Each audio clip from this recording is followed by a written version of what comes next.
From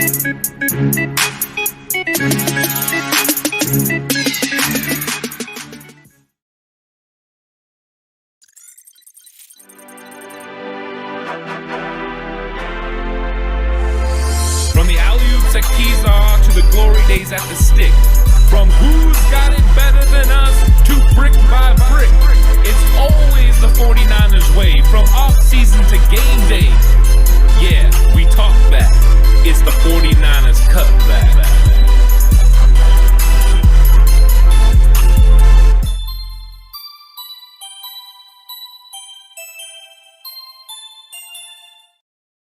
It's 49ers Cutback podcast time, and we have a lot of interesting stuff to talk about. We do. I think the biggest thing is we're going to get fans in the stands for 49er games. Al Guido puts out the tweet. Thank you, Lord. Full stands at Levi Stadium this year. I'm super excited. Well, I think you skipped a step. They actually just get to play in their stadium. This is step one. Well, I mean, they played a little bit in their stadium last year. But the fans, that's awesome. That's amazing. We're here live. Hope everyone's having a great day, getting off work home, enjoying whatever kind of beverage they like.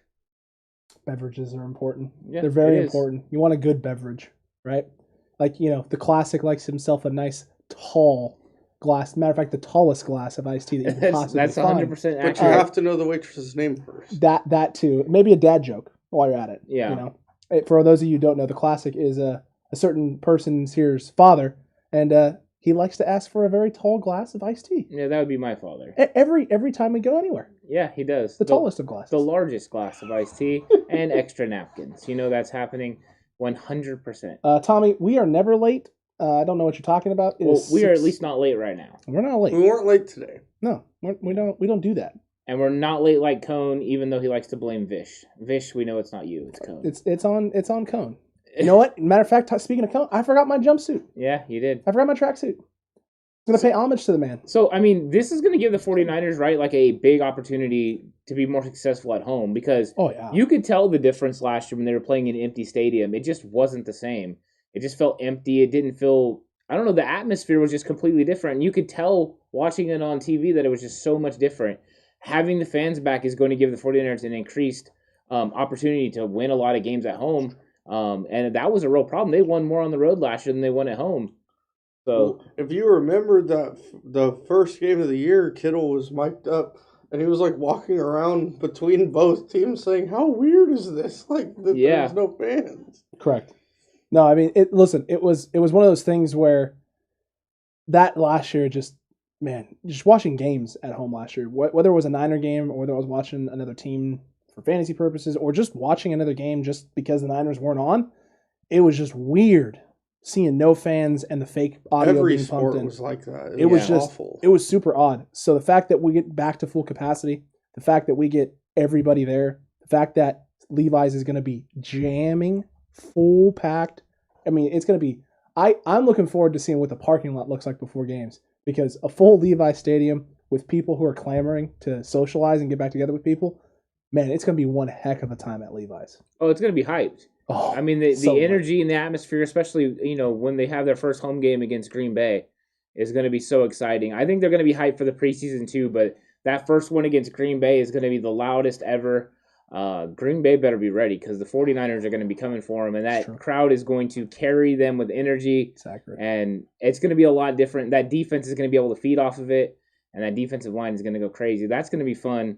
I did see Tommy already bringing up about Marquise Lee, getting waived, and he did bring up that Marquise Lee was injured, and that's the reason that he got waived, and then they had to make the signing. So they signed Benny Fowler. What did you guys think about the signing of Benny Fowler and the injury to Marquise Lee, which seems to be a real problem for Marquise Lee now? So, real quick, that's official that Marquise Lee was injured? That's what Tommy said. Okay, I'm just curious where he saw that, but yeah, that makes a lot of sense if that's why they got rid of him that quick.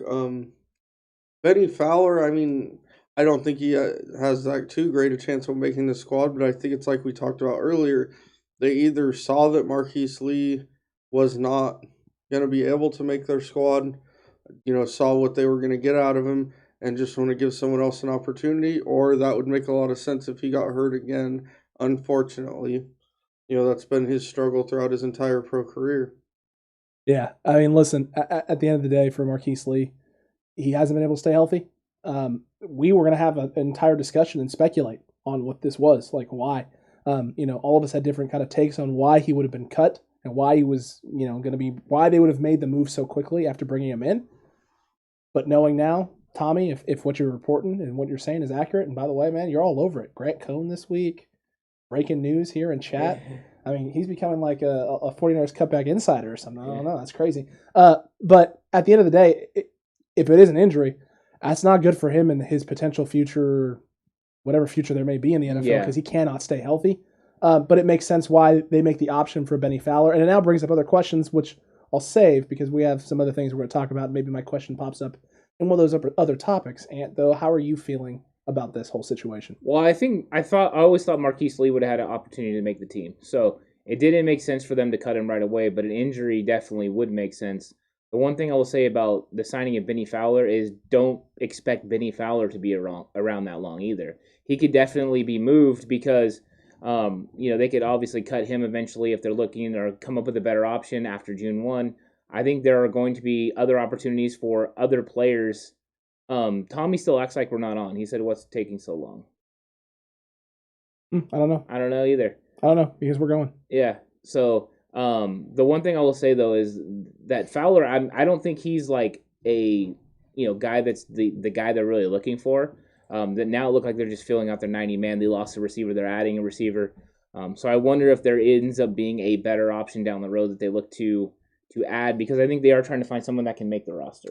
Yeah, this has definitely been their MO the last couple off seasons, is that, they bring a guy in, especially when we're talking veterans.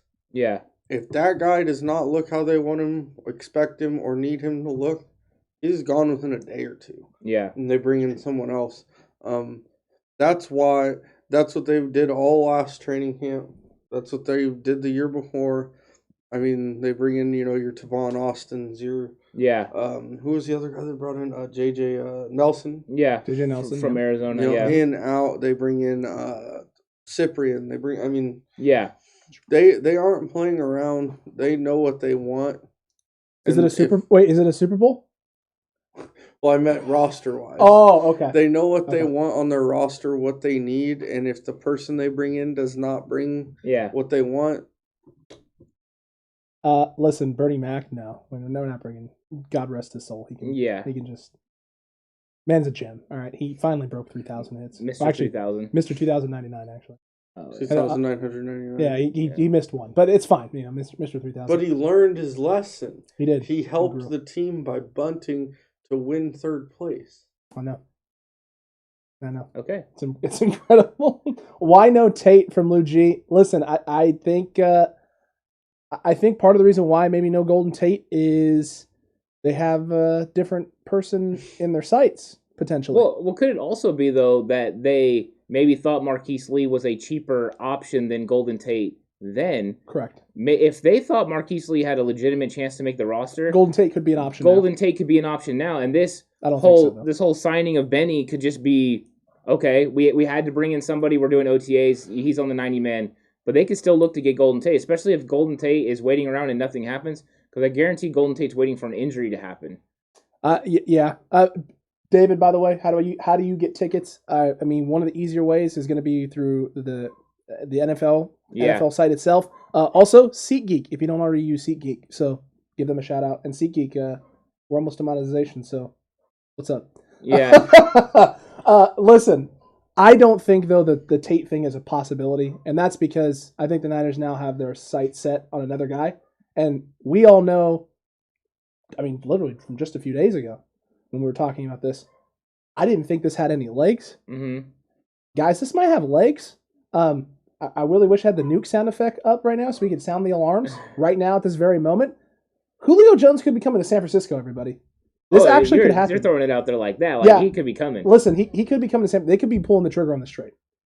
The fact that they are now putting him on the trade block, the odds came out and the Niners are the favorite. It just makes sense that he ends up in San Francisco. The only thing that scares me is the media is wrong about everything San Francisco. It's true. And the fact the media is predicting him to come to San Francisco. I think the first thing you do is you have to look at whether it's feasible, right? If it would make sense financially and just, to the team, if it makes sense. I think that's the first thing we have to do, is establish, is it feasible? We do know that his base salary is going to be $15.3 million. So the 49ers have a little over 17 million. I think it's 17.8 million. And they're going to have, some of that is going to be taken away by the rookie contracts. So can they make it work? I mean, we do have Frog. So, I mean, could he make it work? Yes, of course he could. Julio Jones could take less money. He could restructure. We could push the money down the way. We can afford to pay him. I see Luigi says you can afford to pay him. 100%. You can afford to pay him. I think the easiest way is to restructure some contracts. You could extend Laken Tomlinson and move some of his money around. You could restructure Jimmy Ward. Those are two ways right off the bat. Of course, next year you have Jimmy Garoppolo coming off the books, so you could push some of, by restructuring Julio Jones and pushing his money later, you could figure that out. It's true. I mean, it does bring up questions. I know everyone's already worried about re-signing, Nick Bosa. I know Fred Warner's the legitimate one that we got to worry about, but re-signing Nick Bosa. Nick Bosa's in the third year of what will be a 5-year deal. It's true. So he doesn't have to happen right now. Yes, you have to plan for it, but you also need to win right now. So feasibility-wise, I think it works. Money, you can make it work. The question is, do we want to give up enough draft capital to get him? Because it could take up to 2 picks. Is he worth a 3rd and 4th round pick like you gave up for Emmanuel Sanders? Horst, do you think so? Oh, yes. To me, Julio is I'm not saying we get Julio, I'm guaranteeing a Super Bowl. What I'm saying is Julio Jones is the type of player that can put you over the top. Yeah. He's a legit star. He's a great player. He's already played well in Shanahan's system. Yeah. And I don't think Matt Ryan's any much better of a quarterback than Garoppolo. As we all know my true opinion on Matt Ryan. I'm just keeping it tame right now. But I think he's that type of guy that can put your offense over the top. And if you have the chance to go win a Super Bowl and it costs you a free agent down the road, I'm good with that. Mm-hmm. Going and winning a Super Bowl. I know we've had arguments about that, Alex, but with you have argued. How dare you throw me under the bus? No, I'm not saying you don't. I don't know how you feel in this specific situation, but to me, if you win the Super Bowl, it's worth it. And these are the kind of moves you make when you're trying to win a Super Bowl. And the other thing is, I don't want him ending up in Seattle or LA. Well, the Cardinals are apparently the team that's making a big push. DeAndre Hopkins is apparently recruiting. Hopkins said he'll take less money. Yes, to bring him in. That's insane to me because of the moves they've already made in Arizona. But if you're the Niners, this isn't a desperation move.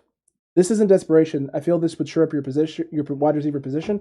But the big thing for me is, and the thing I was most concerned about was, how could you pull it off, right? Was their money going to be there? Well, post June 1, the Falcons are going to save more money. The Niners may eat more money. The rumor is that the Falcons are talking about potentially eating some of that money themselves, because it seems like every team wants them to eat a little bit more of that money in order to make it work. That makes it a little bit more doable for the 49ers. The fact that it's not going to be a first-round pick that's going to cost you to get this guy. If it's a 3rd and a 4th, like you said, Horst, it's 100% worth it. This is a better player than Emmanuel Sanders. Mm-hmm. This isn't a guy coming off of an Achilles. I don't think it's close either. This isn't a guy coming off an Achilles. He's coming off, as you said, hamstrings. And I get it, hamstrings linger and they last. That's fine. But part of the reason it was so impactful for Julio Jones was because he was asked to be out there every snap, running at routes, making the big play for Atlanta. Because when he's out on the field, it makes Calvin Ridley's job easier. Yeah. He was getting the number 2 and number 3 options. If Julio is coming to San Francisco, well, you can't stick your number 1 guy on him, because then you have to worry about Debo in space and Ayuk in space and Kittle in space. You're not going to have to go against your best. Julio can run a lot more short routes. Right. He can run intermediate routes. He can run stuff and stay on the field. Look at what he did in Kyle Shanahan's offense that year in Atlanta. He was on the field for every game. He played every game that year. He wasn't out with an injury that season. Is there a coincidence? Because ever since Kyle Shanahan left, he gets hurt every single year. Well, he also had his 2 biggest seasons under Kyle Shanahan. Also true. I mean, his numbers were ridiculous. I think the thing is with Julio Jones is, I do hear people saying he's old. He's 32. You're right. But at 32 years old, he can still make big-time plays. And he's in much better shape than my behind, and I'm 30. And let's be honest, he got hurt in week 2 last year and still gutted it out on a very bad Atlanta team. If they were in a better position, he probably would have went out there and gutted it out again. That means this is a guy that goes out there and plays whether he's hurt or not. Mm-hmm. And if you look at the past seasons, it's not like he has a history of injuries that prevent him from playing. He always plays through them. So this is a guy you're going to get out there and he can play. Plus, people will say, well, why would you add him to this roster? You already have Debo. You already have Ayuk. You already have Kittle. It's simple. You put him out there because now you can rotate them. And now, what are you worried about? You're worried about Debo getting hurt. You're worried about Ayuk getting hurt. You're worried about Kittle getting hurt. Don't have to worry now, about with all these guys, you have less, impact on them. They're playing less snaps. They're getting more, opportunities to be fresh and make big-time plays. And the fact that Jalen Ramsey would have to focus his full attention on Julio Jones, and I can get Brandon Ayuk and Debo Samuel in matchup issues with second and third corners is something that I would definitely be looking for. Kyle Shanahan has said before, 100%, that if Julio Jones is available, you do whatever you have to do to go get a player like that. I think this is going to be something they're going to look to do. I think they can make the money work. I think the compensation is the question. How much will somebody be willing to give? Will Green Bay be willing to give a first-round pick to get Julio Jones because they want to try to get Aaron Rodgers back and into his good graces? But then will that eventually make it so they can't re-sign Devontae Adams? These are all questions that are going to have to be answered post-June 1. But I think that if I was going to do it, if I'm going to sit here right now, I would say I would make the move. If it cost me a third and a fourth round pick, I would do it because I think I could win the Super Bowl now. And especially because in the next 2 years, you're going to have a younger quarterback, and you could definitely get the ball down the field. This guy could be a safety net for Trey Lance. Well, that and just having a guy like Julio Jones in the receiver room with Brandon Ayuk, with Debo Samuel, even Kittle's still pretty young. I mean, yeah, what a great influence to have on those guys, work ethic-wise. All the little things that an NFL player has to do to become a great NFL player. Julio is a great example of that kind of stuff. That's another thing. And people that are commenting on him being too old and that stuff. Randy Moss, when he came back in 2011, 12? Was it 12 or 11? I don't remember. I think it was 12.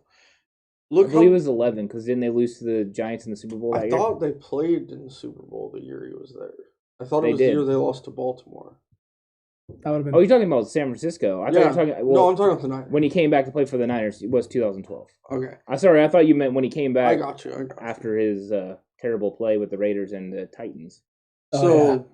Randy Moss, look how much he opened that offense up that had less talent at the skill positions than this offense. Mm-hmm. But teams were still terrified of Randy Moss going over the top on him. Julio is about 6 times better right now than Randy Moss was at that point. Only 6? He's a lot better than Randy Moss was at that point. Yeah. And the Niners have a whole lot more talent at the skill positions. Yeah. Than they had it when Moss came. So you're talking about that effect times like 20. Yeah. The effect he would have on the offense, opening it up for everyone else. They had a good tight end, Vernon Davis. I don't think he was as good as Kittle, but he was good. But they didn't have receivers like Ayuk and Samuel. They didn't have a play caller like Kyle Shanahan. No, they didn't. And I'm telling you, getting him, I know you guys know this, that is going to open up the offense for everyone else. Even if Julio only puts up, a 700-yard, 6-touchdown season, it's going to open up for everybody else. Yeah. And I'll also put Grant Cohn in his place because, Kyle Shanahan's offense. Kyle Shanahan makes the offense for a specific. Wait, is that particular... the Jimmy offense or the Trey? Well, no, you see, He made the offense specifically, this one specifically for Jimmy. It's a different offense now. It's not the same offense that he's been running. So what happens when you bring Julio Jones in? Because, I'd say the only difference really right now between Matt Ryan and Jimmy Garoppolo is Matt Ryan takes more shots downfield than Jimmy Garoppolo. Mm-hmm. That's about it. But Matt Ryan had Julio Jones. Correct. And now you're going to give and a young, healthy Mohamed Sanu, and I think a very early on Roddy White as well. He also had fantastic run game as well. He also had Tony Gonzalez on those teams. For a little he bit. did have Tony Gonzalez. It's true. You're right. It's true. So look, at the end of the day, right? Bringing Julio in, it opens up the playbook, Coach. It opens it up. It is open. It is open season, and I'm gonna be 100% honest with you. There might be a reason that Jimmy Garoppolo hasn't been comfortable throwing the deep ball. Maybe it's because he doesn't look at Deebo Samuel and Brandon Ayuk yet as guys he can trust throwing the ball downfield too. Well, I mean, he didn't really have an opportunity to get very much chemistry with Brandon Ayuk. Oh, yeah, I agree with you there. But maybe with Deebo, he didn't feel that level of comfortability to want to push the ball downfield to Deebo as much as he'd like to maybe push the ball downfield. We've seen him take shots to Kittle downfield before. Well, and he used to take shots to Emmanuel Sanders as well. Very, very true. So now you add in a much better deep threat. A bigger one, more physical, yeah. And if you compare him to Emmanuel Sanders, you can put the ball a little high in space and Julio's going to go grab it. It's leaps and bounds different. Yeah. So maybe you see this being the comfortability that Jimmy needed, the guy that he can trust to push the ball downfield to. And maybe that's why Kyle Shanahan was so frustrated, was he was hoping Jalen Hurd was going to be that last year as well, potentially. A big target for Jimmy to throw to downfield. Well, now you can go get yourself one and shore it up in Julio Jones. And then guess what? It's not the end of the world if Jalen Hurd goes down anymore. Mm-hmm. If Jalen Hurd goes down and you have Julio Jones, okay, it is what it is. He can't do the same things Jalen Hurd can do like in the run game, like bringing him in and motioning him in. But in the red zone, you can isolate him in space. And like we talked about in our Jalen Hurd effect episode, right? We talked about how you can get Jalen Hurd in the red zone, have him running corner routes, fade routes, put the ball up in space, let him go get it. Stick Julio out there, put 3 wide receivers on one side, and have fun. Well, it's like we talked about earlier. I mean, it really is the effect, because there is an argument that you don't need Julio Jones. But when you're saying you don't need Julio Jones, you also don't understand the complete effect that Julio Jones would have, because Deebo Samuel and Brandon Ayuk against second and third corners is extreme mismatches. And if they're having to give safety help because Brandon Ayuk can beat people over the top, then that means George Kittle's getting one-on-one matchups against strong safeties, linebackers. They're trying to cover him in space, and that's not good for them. So it opens up the offense. I wouldn't even say Julio Jones has a huge impact as far as through numbers, but a huge impact through how everyone else plays the 49ers offense. There you go. And that's going to be the most successful.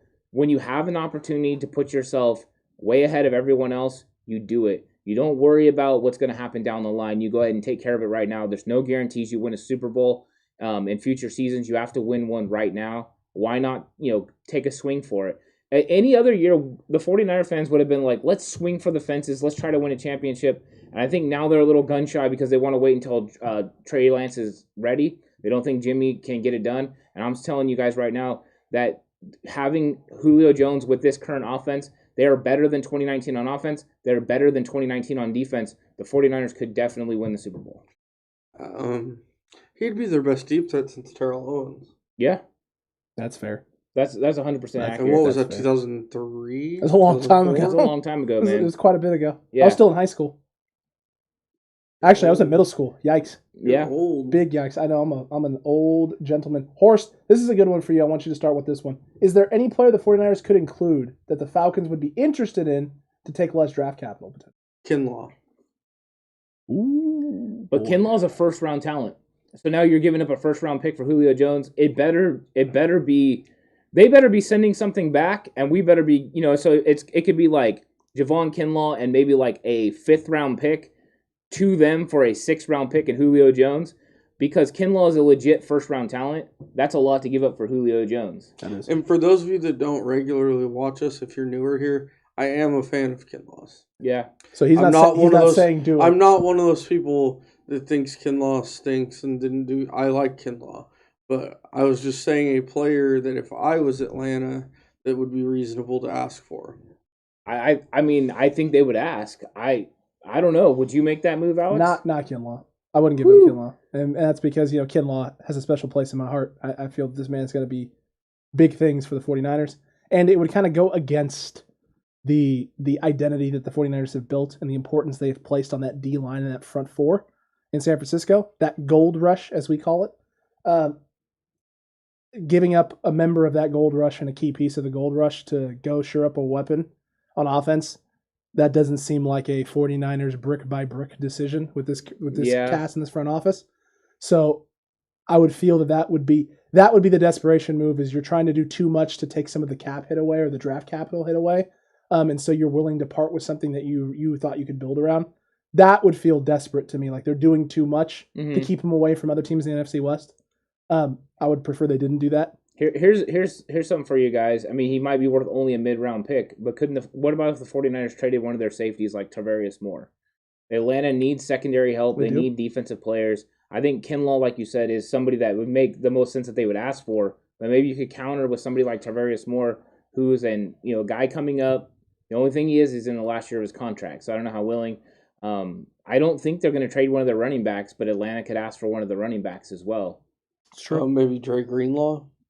Oh, I wouldn't give up Dre Greenlaw in this situation. Neither would I, but I was just saying guys they would want. Because I think Greenlaw, for the next couple of years is going to be fantastic for the 49ers. Yeah. And I'm not ready to move off that guy. No. Agreed. I was just talking I get what you're saying. You're trying to bring up guys. It's an interesting thought because I don't think there's a lot of guys that I'm willing to move off of to get Julio Jones. I am willing to give draft capital, but as far as players go, I'm really timid because I do think the Niners have, put kind of the good sugar and spices together to make something that's really nice. Set the good sugar and spices I think together. So. I think they did, man. Look at this guy. Oh, goodness gracious me. I was so funny. I was clicking around all the wrong scenes there. All of the wrong scenes. Listen, I think this is one of the probably more intriguing topics we had today for that specific reason and what it could add to the offense. Man, I'll tell you what, no matter what the Niners decide to do, it's going to have an impact on the NFC West because I think the NFC West is a place where he could end up. I think there's 3 teams that are realistic that he could end up in. Yeah. So regardless of whether he's in San Francisco or not, 49ers fans just might have to get used to seeing a lot more of Julio Jones. Well, and the other teams have proven they'll give up whatever they need to give up to get him. Wow, Armstead, Ward, and draft picks. No way. Well, number one, we can't trade Armstead because the cap hit is outrageous. It's huge. It's like almost this entire Armstead guarantee. Can't get moved for a couple years. Yeah. So Armstead is out of the picture as far as somebody that can be used. Jimmy Ward is a possibility. I think that the 49ers really like him. In fact, I think he is the 49ers' best safety. I don't know if they'd be willing to move on for him, but as far as, they could think about it. They could think about it financially. Armstead, Ward, and draft picks. That's a lot to think about. But I think the question I'd have for you, JLE, is for Armstead and Ward, what do you get? What other draft capital are you giving up? Like what else are you? No, I mean if you're trading Armstead and Ward, that's not. Oh yeah, Armstead. I don't know. Armstead. If you're giving up Armstead and Ward, you would think you're getting back a pretty high pick. You're getting back Julio Jones and high pick because those guys are worth a lot. They're veterans that are proven in this league.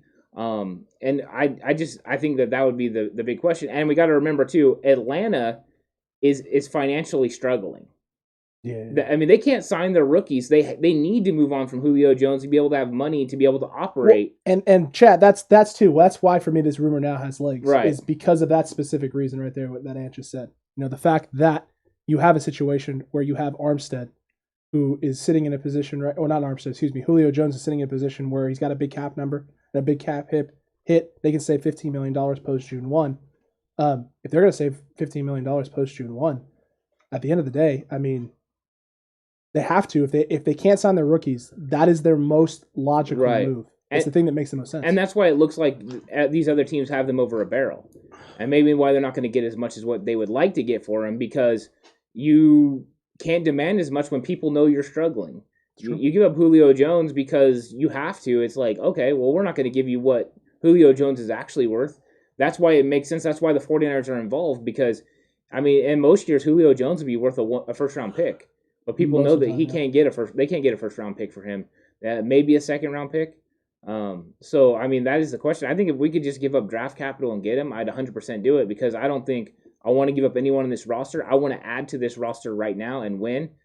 And when we went into free agency and stuff this year, what was it that every single person said that was part of the media was that the 49ers can't possibly sign all these free agents. They can't possibly bring all these guys back. It's true. There's no way they can get this done. Mm-mm. Not only did the 49ers bring back pretty much everyone they wanted to bring back, they also traded up to get the quarterback of the future and knocked the offseason out. So if the 49ers decide they're doing this, they have a real plan for it, and they can make it happen.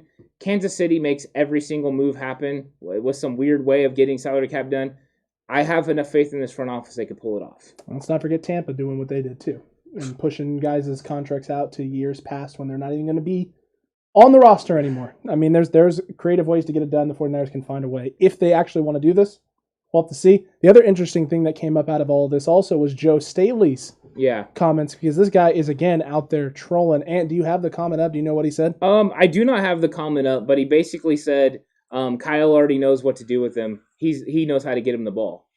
So he's out there trolling us again, putting it out there that he thinks the 49ers should get Julio Jones. And I seen them asking if I think Luigi asked if he has a no trade clause. He does not have a no trade clause. But I've brought this up before, is when you have a veteran player, they know how to work the system. He can basically force a trade anywhere he wants to go, or decide where he wants to go. Trent Williams did this with Washington, as he told them, I'm going to San Francisco. You're trading with San Francisco. I'm not going anywhere else. And people go, well, what if they trade you somewhere else? Well, if you don't show up, that trade becomes null and void. So Trent Williams they could have traded him to Buffalo, and he could have showed up, or he could have not showed up, and then the trade would have retracted. He would have been back to Washington, and guess what? He would have said, trade me to San Francisco. So these guys can force their hand, especially when they know what's going on, especially these veterans. And let's be honest, Atlanta in the long run wants to do right by Julio Jones, so they're going to want to send him to a situation he's going to be happy with, because he is one of the guys that they're going to want to welcome back and put in the Ring of Honor and all that. So they're going to try to do the best they can for him. Oh, I agree with you there. 100%. Look, next thing we wanted to talk about, next thing we wanted to mention was the fact that we got training camp potentially opening up to the fans. Yeah. Horace, though, I want to go to you on this one first. With them opening up to the fans, and now we know that they're opening it up to the public, is this an exciting thing for you? Do you think that we're going to get a lot of turnout, or do you think they're going to limit it to the fan base so that you're going to have like limited capacity, like maybe 15 or 20% of what they normally would do? I think that's just up to the local government. If the local government allows them to fill it up, they're going to fill it up. It's pretty clear that most NFL teams feel that COVID is behind us. Excuse me.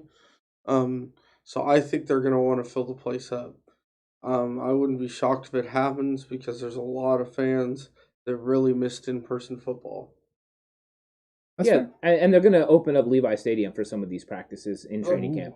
Yeah, they do it like twice a year. Yeah, so they'll have plenty of room for everyone to come in and kind of do their thing. In California, June 15th is kind of the big day where social distancing is over, masks are, no longer required. And so you would think with, the city of Santa Clara doing all the things that they've been doing as far as getting, the vaccine out there from Levi Stadium, that it should be time for the 49ers to be able to fully have all these practices. And barring any changes, as Al Guido said, they're going to be able to have full capacity. And I think they'll have it for, the training camp practice sessions as well.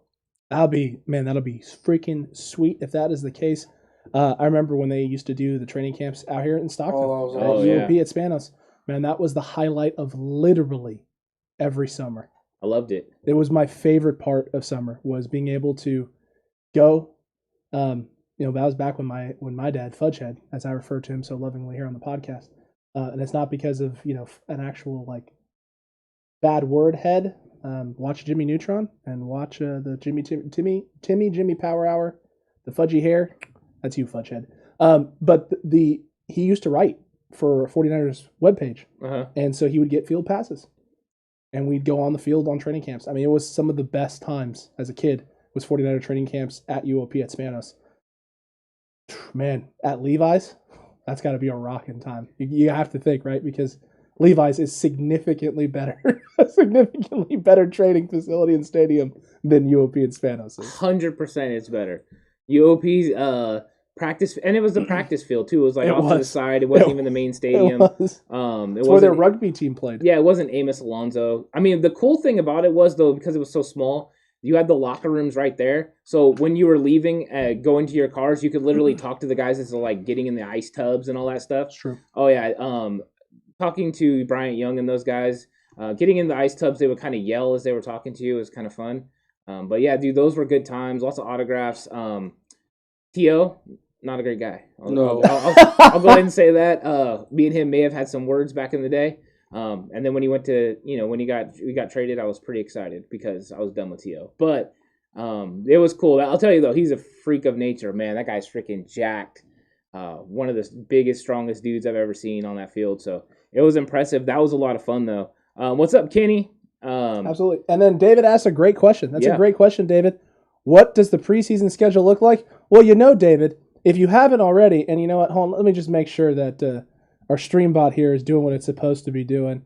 It's going to give you a nice little link to our Facebook page. You know what you could do? You can go right over to our Facebook page, boys and girls and ladies and gentlemen. You can go right over to it right now, and you can look at the 49ers Cutback page on Facebook, and you can see a wonderful preseason schedule which shows that the Niners are playing the Chiefs on August 14th, the Saturday at 5:30 p.m. It's going to show you in week 2 of the preseason, they're going to be playing the Chargers Sunday, August 22nd at 4:30 p.m.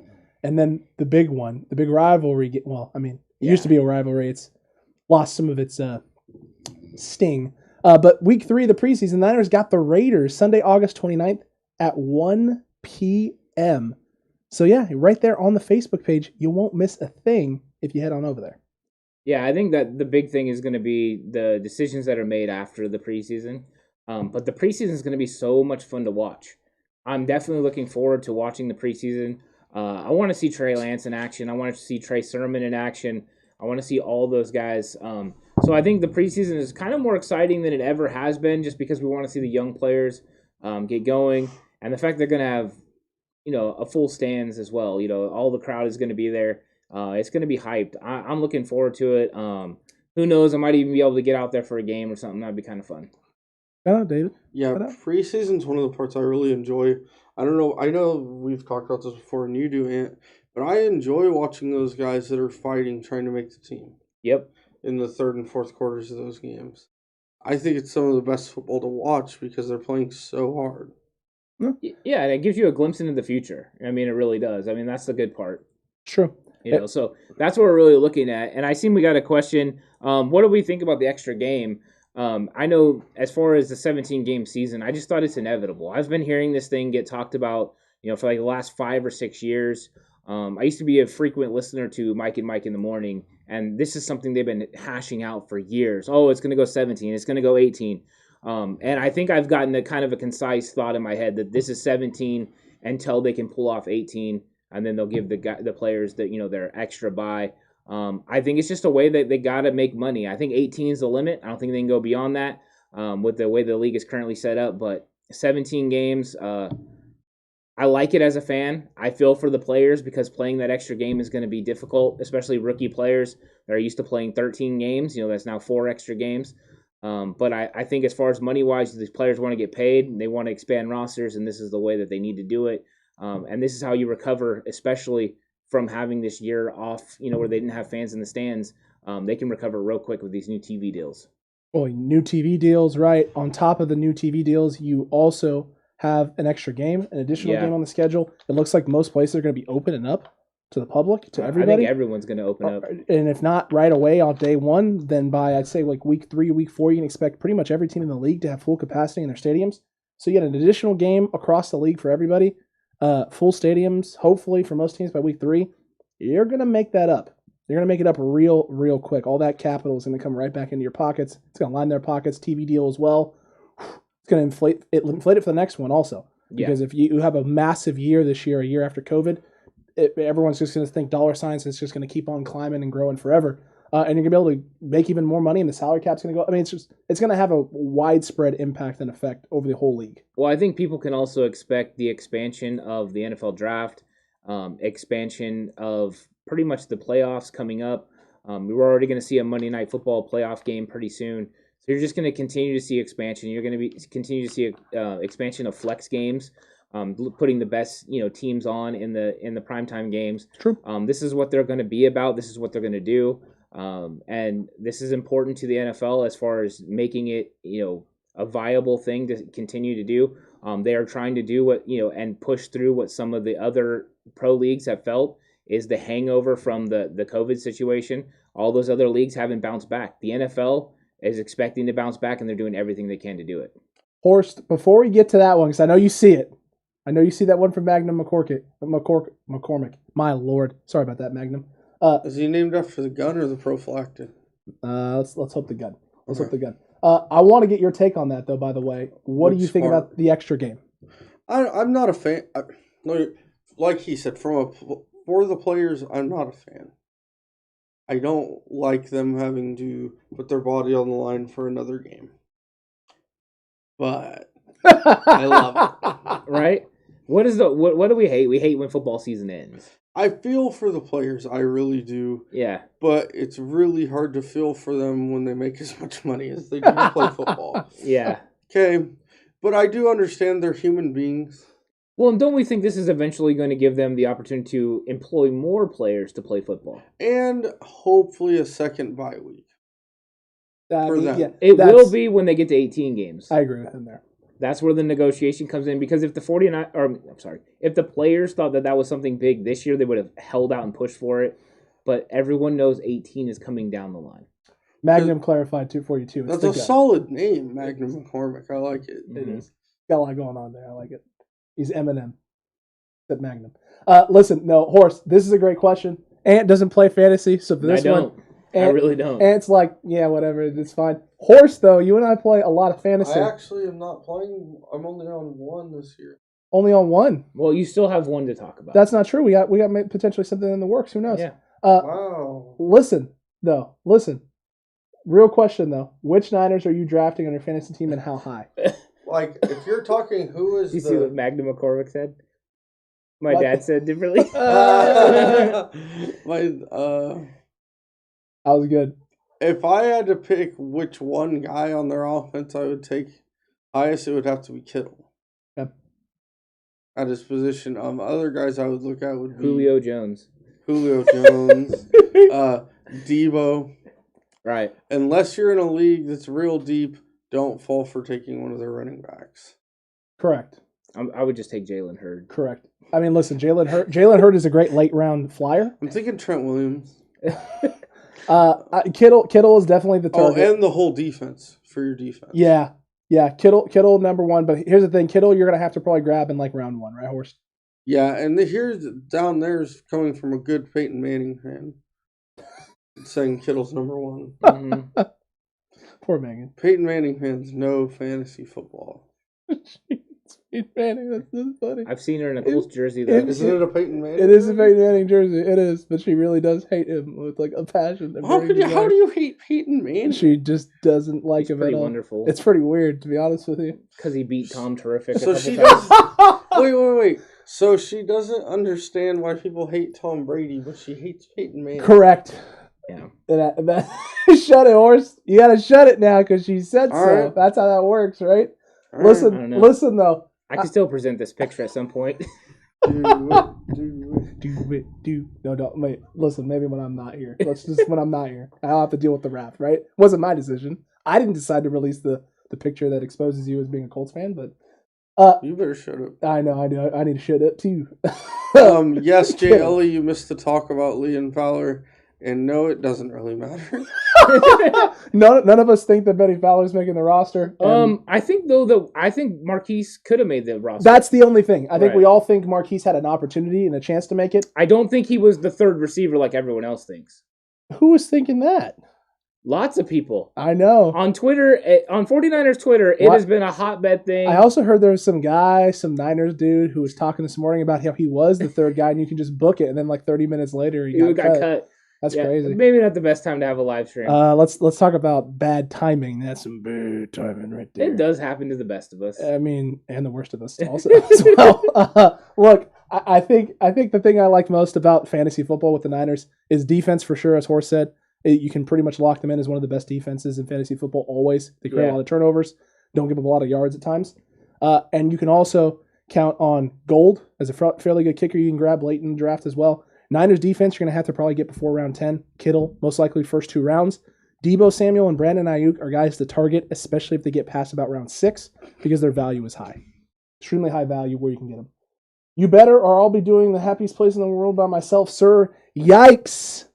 She's going to WrestleMania? Basically. It's like That's WrestleMania. place It's on like earth. WrestleMania, except not for wrestling fans. You out, David Williams? If you're out, thanks for joining us. David, it was great to have you on, man, if you are. Yeah. Yeah, Marquise Lee did get injured already, Tommy, and he's bye-bye. He's bye-bye now, JLE. Guys, listen. Oh, my gosh. Exciting news. Rookie contracts information is out. And I wanted to go through this and read this for y'all so you guys know. Here's what we got, and then we'll get some reaction from everybody. Ask how you guys feel about it. Does this sound right? Total contracts, it's looking like the pool of money for the rookies is going to be about $12,141,136 in 2021. That's according to Over the Cap's estimations. I'll start with the names in blue that they have on the list that are confirmed. These are confirmed contracts. Okay, Aaron Banks, total contract value, $7 million. Just over $7 million. It's like $7.7073 million. $2.5 million signing bonus and a cap hit in 2021 of $1.286 million. Next up, Jalen Moore, tackle they drafted. Total contract value is $3.8 million. Signing bonus of $323,000. And the 2021 salary cap is only $740,000. It's $759,000 is what it is. Diamador Lenore, $3.7 million. $284,000 signing bonus. 2021 cap figure number of $731,000. Talanoa Hufanga, $3.72 million contract, total contract value, $240,000 signing bonus, $720,000 cap number. And then Mr. Elijah Mitchell, who Over the Cap had listed as Eli Mitchell, and they also had him listed as a linebacker. Very interesting. Mm-hmm. Probably should fix that. $3.6 million, signing bonus of $183,000, and the salary cap hit for 2021 is $705,000.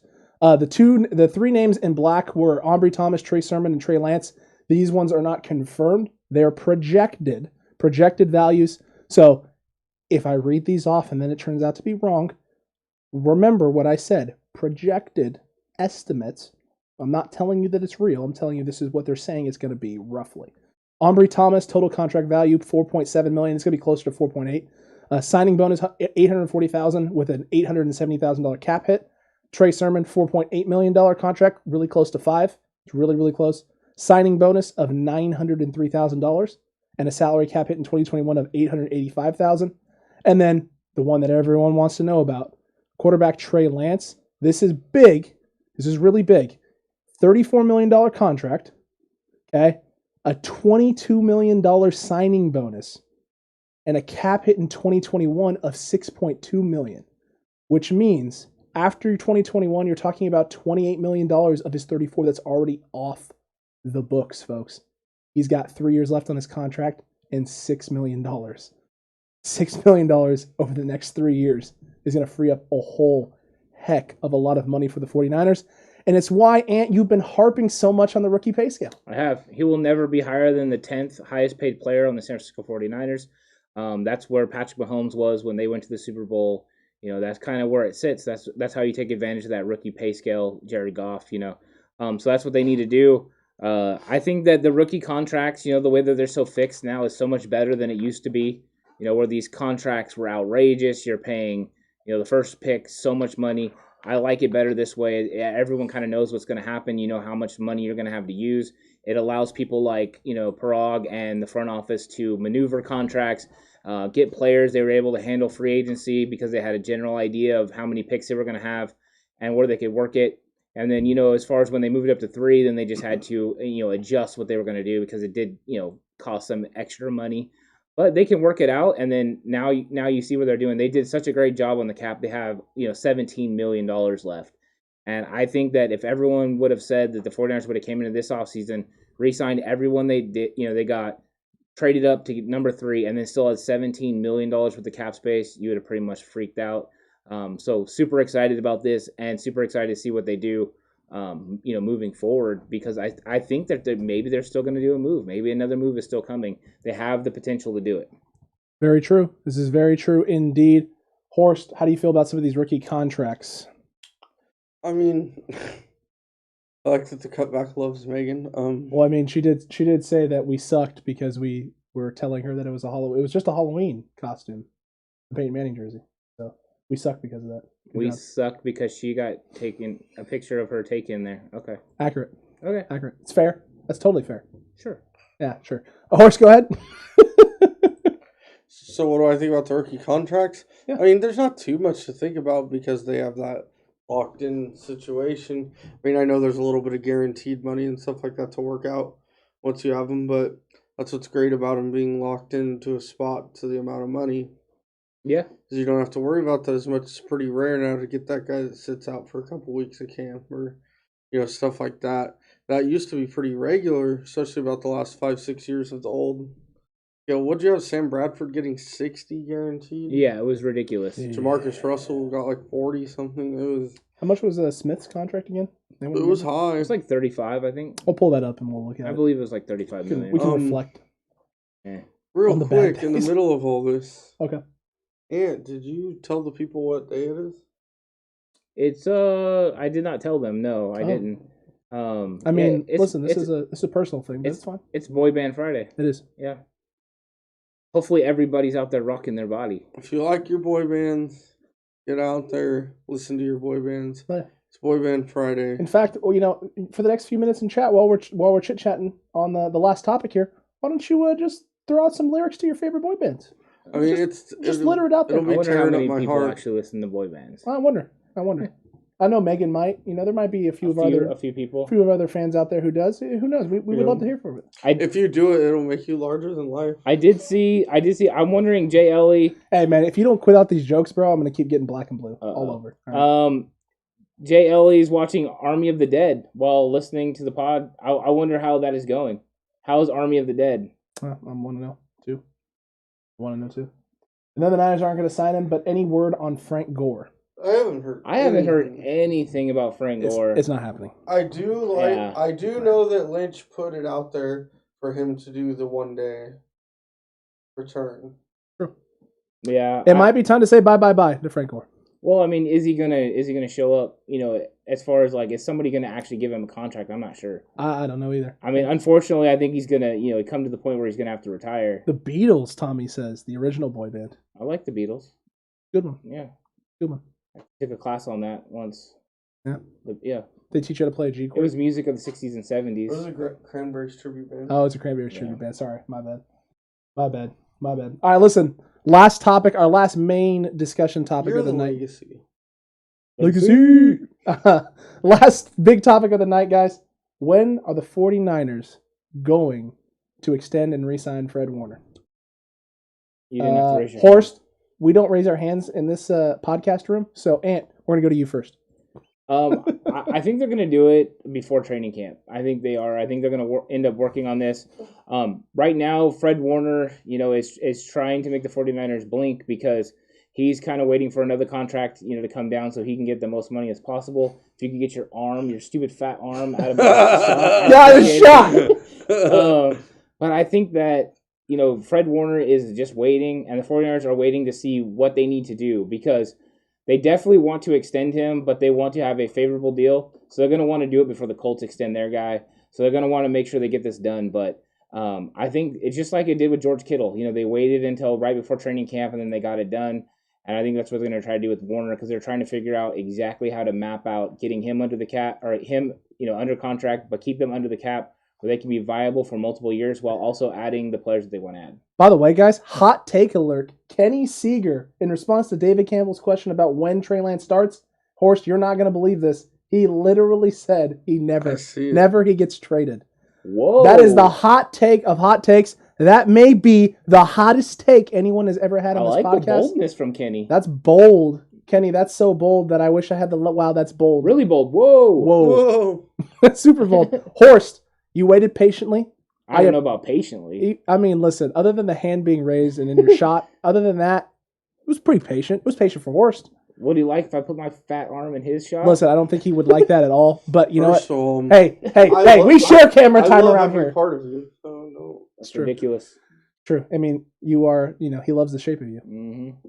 that I did there. That's not a boy band, though. I mean, maybe that's not a boy band. I'm pretty sure that's the lyrics to a song. But Horst, to you on this. I'm Horst Liquid Dream.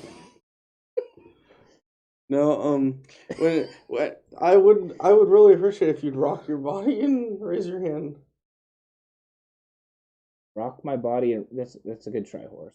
Everybody. But yeah, I already used that reference. So now you're reusing references that are already used, making it not a good reference. Now, see, now it just seems like you can't come up with an original lyric. We gotta get back in sync. We gotta get on the same page. How about you just talk about Fred Warner? Yeah, you should just talk about Fred Warner. What about Kurt Warner? Why would we talk about him? He's retired. The Penn State running back. Oh, okay. So Fred Kurt Warner with the C. Fred Warner. I think the Niners are hoping that the Colts will get Darius Leonard done first. Yeah. And they can base Fred Warner's contract off that. I would expect it to be done definitely before the first game. Wait, you think they're going to wait for them to do Leonard's contract?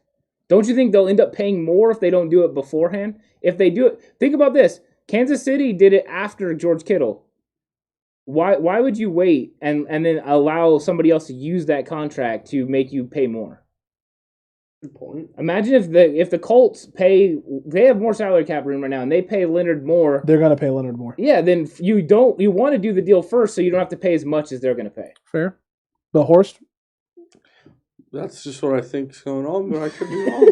That's just what I think. Well, Ant, you just kiboshed his moment. You just Horst. You know what? No, honestly, I'll just sail away. That's my reference. You're stealing my stuff now. I don't like it. I don't like it. Listen, Fred Warner, at the end of the day. Kenny just hit another hot take. I think Fred gets traded? No, bro. Fred's not getting... Oh, wait. That was... Oh, no.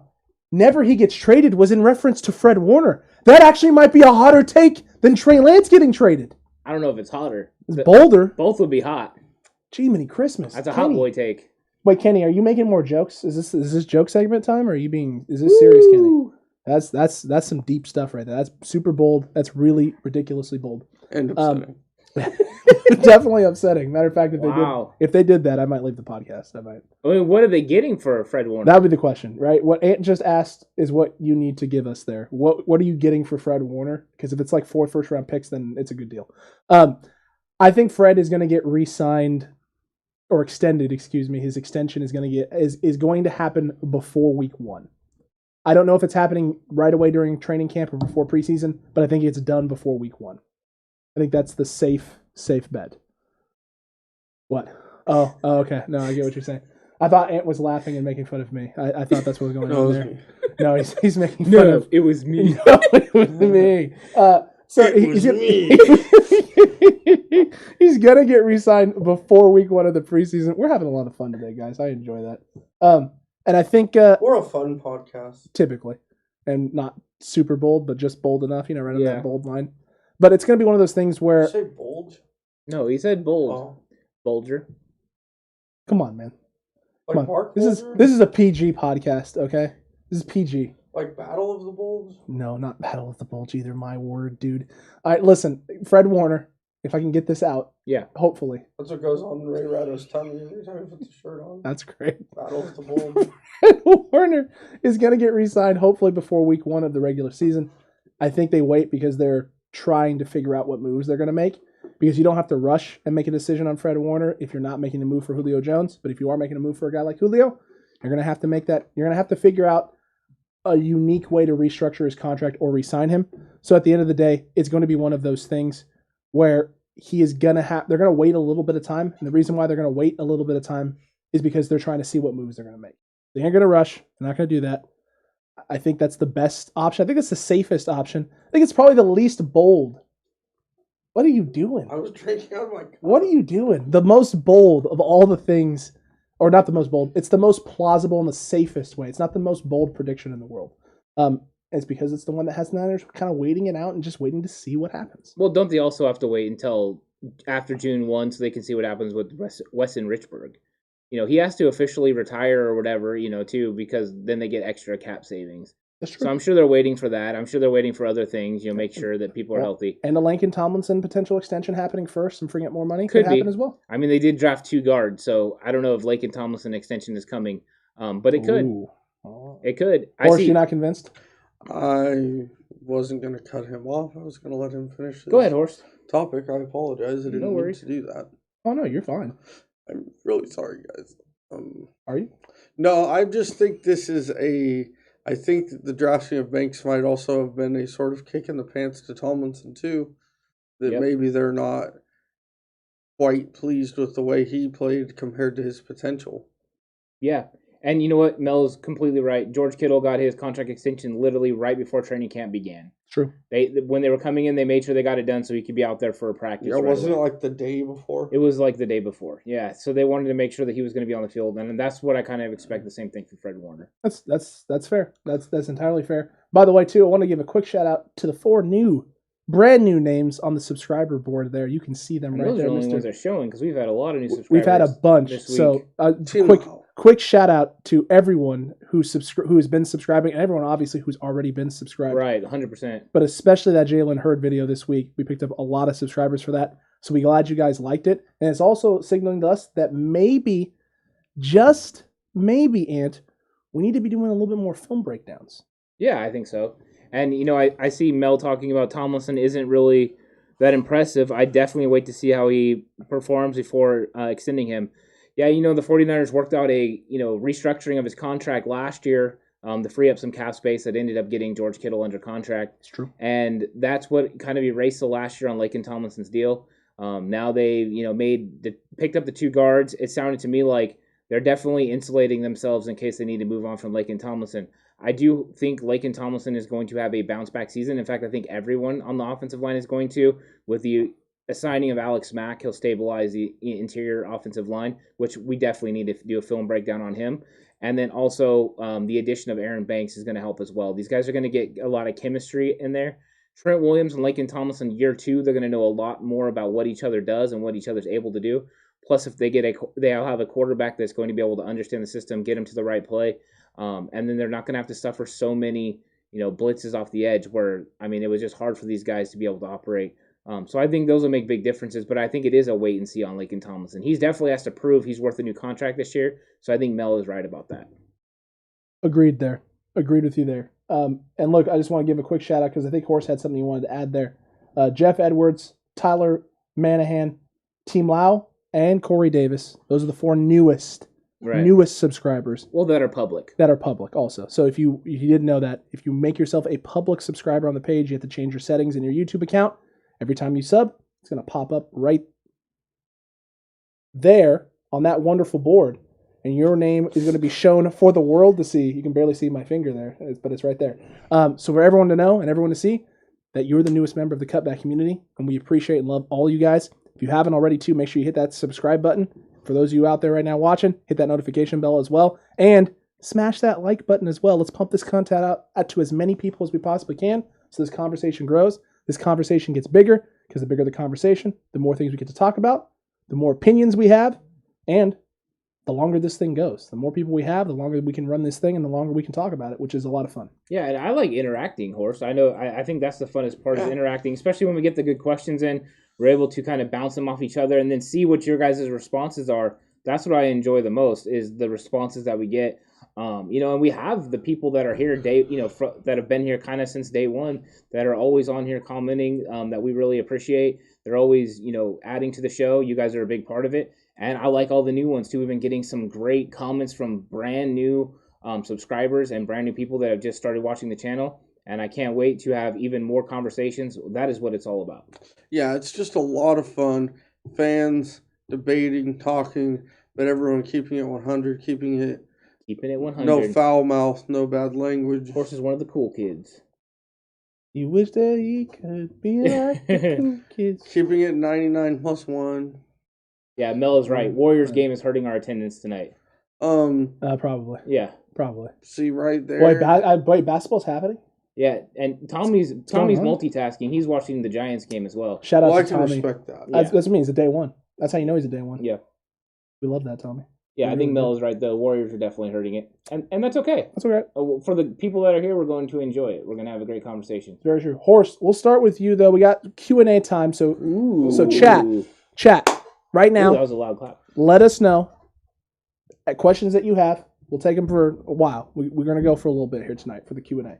But let's start letting us know. I do want to start. No, Tommy, I don't think you ought to swear. You know what happened last time? You almost struck out. You don't want to do that. You don't want to be like the Giants striking out at the home plate. Well, I want to start with one that we kind of brought up and then didn't really get to because Kenny went super bold with the whole, we trade Fred Warner. Well, he said he doesn't want to pay a middle linebacker. He doesn't want to pay a middle linebacker. He said he wanted a first round picks for him, obviously. So he said multiple. But David Campbell had asked, what is your best guess as to when Trey will start? Is it this year? Is it only based on Jimmy's performance or potentially Jimmy injury? Well, I can tell you what I told Monica earlier on comments. Okay. I think I'll start it that way. You guys can give yours after that because some people might already read it. Horace, we'll go to you after this. Yeah. My belief is that that Jimmy Garoppolo is going to start week 1 and that Jimmy Garoppolo, barring getting hurt or just playing horrible in consecutive games, will be the starting quarterback for the entire 2021 season, and that during the offseason they'll move on from Jimmy Garoppolo and Trey Lance will take over. Fair enough. What that guy said. That's it. That's what I was going to say. Exactly word for word, huh? Same tone inflections and everything, huh? I don't know how to change my inflection. You just did. We went over this. It's true. He has voice modulation. Yeah. I don't know how in the to throat as a child. How many times? At least 60. Not enough. Dang, dude, that's a lot of times. It was a heck of a boxing match. Look, Trey Lance is the quarterback in either next year or the year after that. I'm still a firm believer that if Jimmy gets us back to another Super Bowl, and let's say he performs well and we just don't win a Super Bowl, that it's still his team and his job to lose, and that they won't deal him right away. Huh, maybe. Very well could happen. Magnum McCormick says after the bye week. Yeah, I think that I know we had Matt Burgos commenting on our Trey Lance versus Jimmy offense that it was going to be after the bye week. And you know what it could be? It could be after the bye week. I just think Jimmy's going to play good. I think Jimmy came in, he looks a little bit more muscular than he has in the past. He put on a little bit of size. I think he's going to come out and he's going to be ready and he's going to push it. And I think, in all honesty, as 49er fans, we should want Jimmy Garoppolo to come out and play really well because that would mean that we have an opportunity to win the Super Bowl this year.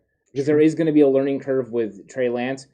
I mean, if Trey Lance just beats out Jimmy Garoppolo, then that's great. We have nothing to talk about.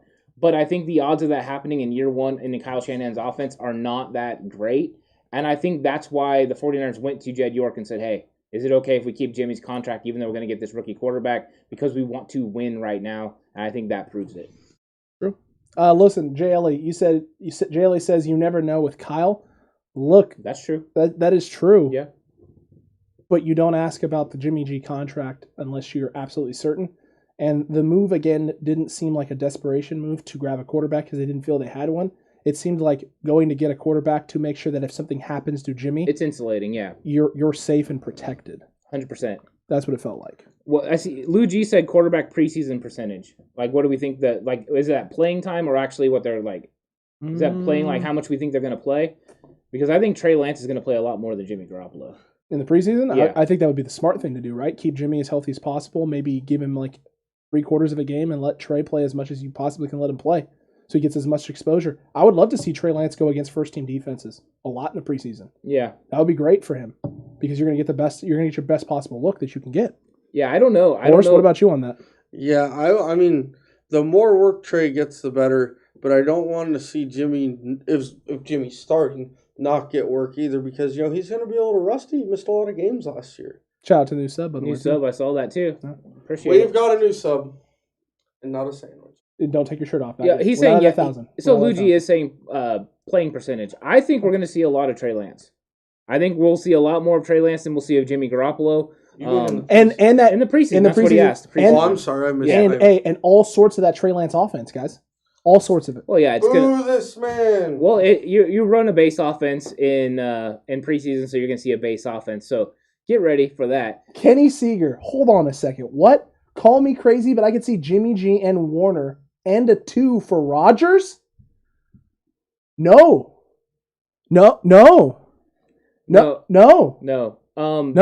Especially with I just don't think so.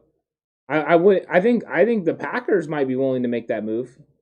But the 49ers didn't want to have Trey Lance and Aaron Rodgers. I don't know if that's such a smart move for us. That seems crazy. Yeah. I don't think that will happen, but I agree with Jay Ellie. That would be crazy, Kenny. I know you said call me crazy if that would happen. I didn't want to do it, But Jay Ellie said, well, I mean, what Kenny's doing is proving that he really doesn't want to pay a middle linebacker that he's ready to move on, and he's finding an avenue to get that done. So, I mean, I'm not going to completely just say it can happen. I would say it's unlikely, but it doesn't mean it can't happen. Okay, Magnum, that's an interesting thing there. I want to know who from ESPN said that, because I don't watch a lot of ESPN anymore because they're just nonsense most of the time.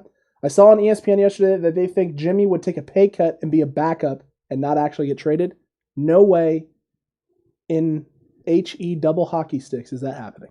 Well, it all depends. If Jimmy Garoppolo has a terrible season this year, then maybe he would be willing to do that. So he doesn't have to uproot his family in the offseason, maybe hopes he has an opportunity to get in there if Trey gets hurt or something like that. But if he has a good season this year, he's going to want to get moved. He's going to have a good season. Yeah. I think he is too, but I just think that's the opinion that I have, that if he has a good season, then he would welcome a move, unless the Niners were willing to keep him. But it's true. So you have one sitting for 2 years, huh, Kenny? It's an interesting one there. I don't think they can afford that. You don't think they can afford to have him sit for 2 years? No. Even if the salary cap goes up this year? Jed York said they can't afford it. That is what they've actually talked about and planned for, is the possibility of Trey Lance sitting for 2 years so Jimmy Garoppolo could start. I think honestly, I might be in the minority on this. You are. I think that's what is the plan. I think that's the actual plan, is to have Trey sit for 2 years. Plans can obviously change. Well, you know why? See, they're schemers. But you know why I think that it's not their plan? Face paint, is because I think they're telling people it's their plan because they want Jimmy Garoppolo to have a great season, number one, because that's when his trade value is going to be the highest. If he plays absolutely great this year and gets them deep in the playoffs, or to the Super Bowl, then you can trade him as a guy that's proven that when he's healthy, he can take you to the Super Bowl. Now he's worth a first-round pick. Right now he's worth, what, a third, a fourth? Tops. So, but having a great season with a great football team, he can prove he can win it, and somebody will take a chance on him. Or there's other possibility, what happens if Tua Tagovailoa or somebody like that gets hurt in Miami? They might reach out and want Jimmy Garoppolo to come play quarterback for them. Listen, Tommy, no one's saying that you're wrong. As a matter of fact, I think 2 of the 3 compatriots here on this podcast agree with you, and I may be the only one who disagrees, because I think I'm the only one right now in this group that is on that boat that believes in all. Man, did I just say boot? Yeah, you did. Wow, man, Canadian all up in here. Represent. Shout out to Gary. It's because Gary hasn't been here tonight. That's why I'm doing it. Yeah, I miss you, Gary. The boot time you showed up to the podcast. I think at the end of the day, I think it's possible, and the reason why I think it's possible is because they've said it, and it makes sense. Because you don't move on from a quarterback if he gets you there, right? If Jimmy gets you there, and he can get you there, and we've seen him get you there, but if he gets you over the hump, you just don't move on. But what if you think Trey Lance is better? A better quarterback? Because where you're talking about, Alex Smith basically got Kansas City there, and they still replaced him. They didn't get to a Super Bowl, though. Well, the thing is, though, Jimmy has to win the Super Bowl. Well, and here's the other thing, though, too, is we've seen what has the Chiefs' offense become since Alex Smith left, right? Alex Smith hindered the offense. If Jimmy doesn't hinder the offense and he's taking shots downfield and completing passes, then they're really, you may believe Trey Lance is better, but if Jimmy is showing you that he's capable, how can you legitimately move on unless someone's willing to overpay? Someone has to make it worth your while in order to move on. I will make this perfectly clear. If Jimmy Garoppolo does not win the Super Bowl, there is zero chance he's the quarterback in 2022. If he wins the Super Bowl, there is a 75% chance he still gets traded because his value will be through the roof. Trey Lance is a better talent in every single way. So he will be the guy that they're going to have to go with. And to take full advantage of the rookie pay scale, you can't wait for 2 years. Unless that salary cap flies up. It's going to fly up, but so you can afford to wait. But if you get rid of if you get rid of Jimmy Garoppolo's $25 million, guess what? We're not worried about trading for a Julio Jones or anyone like that. We made it happen. We're not worried about re-signing Nick Bosa in the future, which you always worry about, or re-signing Deebo Samuel, which you always worry about, or even though we can't even negotiate with them, getting Brandon Ayuk under contract again. And I'm gonna tell you right now, if Jimmy Garoppolo takes the 49ers to a Super Bowl and they get there, whether they win it or not, he plays well at it. He's coming back in 2022 for the 49ers to be the starting quarterback. You can book it right now. All right, so next year, this is clear as day. Do you want Jason Verrett You know, and all these guys are going to be free agents. Fred Warner, you want all these guys back, or do you want Jimmy Garoppolo when you have a very capable quarterback right behind him? If Jimmy Garoppolo wins the Super Bowl, yes. I'm trading Jimmy Garoppolo if he wins the Super Bowl. If we win a Super Bowl, I want Jimmy Garoppolo back. You know why? Because I can get a lot for Jimmy Garoppolo. If not, he's leaving after that. He's going to be a free agent after that season. I'm aware of that, but it doesn't matter because of the rookie pay scale, as you've said 1,000 times. You have to be... No, it does. It does matter because you're not taking advantage of the rookie pay scale. Yes, if you have are. Jimmy Garoppolo's $25 million on the cap. No, it's not. Yes, you are. What the heck? The salary, you're robbing Peter to pay Paul. It doesn't make any sense. If the salary cap goes up, and we all believe it's going to, if it goes up an astronomical amount of money, then you're going to be able to re-sign the guys that you need to re-sign, especially after you win a Super Bowl, in order to continue to make a run. You still have to re-sign DJ Jones. You don't have to re-sign DJ Jones. Why wouldn't you? You would have the money with Jimmy Garoppolo gone. I'm aware that you would have the money with Jimmy Garoppolo. Who are you going to replace him with? DJ Jones? I mean, listen. For $3 million, that's what he's playing for this year. At the end of the day, right, by year 3, you're hoping Kinlaw is developed enough to take over for that. He doesn't play that position. One guy plays a zero technique, the other guy plays the 3. I'm aware, but you're going to move... You're telling me, though, that they couldn't do something like... You couldn't see them doing something like moving Armstead inside almost permanently into that technique spot? Oh, they could do that, but who are they going to play in the base? Samson Ibaka. He's not a base 4-3 defensive end. I'm aware that he's not a base 4-3 defensive end. Then he's not playing on first and second down. You could do that. No. It's possible. No. Once again, now you're moving people out of positions where they're very successful because you want to keep a quarterback that you don't need because you have a very capable, more talented quarterback behind him. Okay. This is the whole thing that happened with Joe Montana. Joe Montana had to move on. Steve Young, it was time for him to take over. I'm aware of that. Even though it gutted me as a fan. It's going to gut me too if the time comes and they actually have to make that decision. It's going to absolutely gut me as well. But here's the thing. I've seen what happened when he made the move to Cap too early. I've seen them make this decision. They went to the Super Bowl. What do you mean they made the move to Cap too early? I'm a firm believer that if Alex Smith is a quarterback in that game, we win that Super Bowl. I'm a firm believer that they don't get to the Super Bowl with Alex Smith at quarterback. I actually agree that they don't get to the Super Bowl. I disagree with you guys there. Without that defense got us to that Super Bowl. What happened in the Green Bay game? No. Who won that game? Cap won that game running the football, yes. Okay, Alex Smith wouldn't have done that. How did they win the Atlanta game? They were down big because the defense gave up points, and they came back behind Kaepernick and Frank Gore. Different game though, right? Different quarterback in. The game plays out differently as well. You think you think Alex Smith can lead them to score that many points and beat Atlanta? There's a chance that they're not down that many points either. Look, if Alex Smith is in the game. Look, I know Cap had his weaknesses and stuff, but they wouldn't have got to that Super Bowl without Colin Kaepernick. Okay, I'm just saying. I'm not saying that they wouldn't have gotten there without Kaepernick. I'm saying that Smith was the better option in that Super Bowl. Yeah, that's what I'm saying. Yes, dude, Alex Smith is a really nice guy that everybody likes. That tried really hard and came back from a broken leg that was very mediocre. Yeah. Mediocre. Interesting. All right. I think the one thing that we can all agree on is we all think Jimmy Garoppolo is going to be the quarterback this season. That's accurate. He's going to stay healthy. And he's going to. You can see how heated this got here. This is serious. This is serious around this podcast. And then what's going to happen after that is I'm going to be right as per usual, and Jimmy Garoppolo will be gone. I cannot wait. I cannot wait for Ant to be wrong on the podcast. I'm supposed to tell you guys to stay together for the kids. Oh yeah. Well, we're not going to break up. Who said that? Caleb. Caleb. Oh no, Jay Ellie.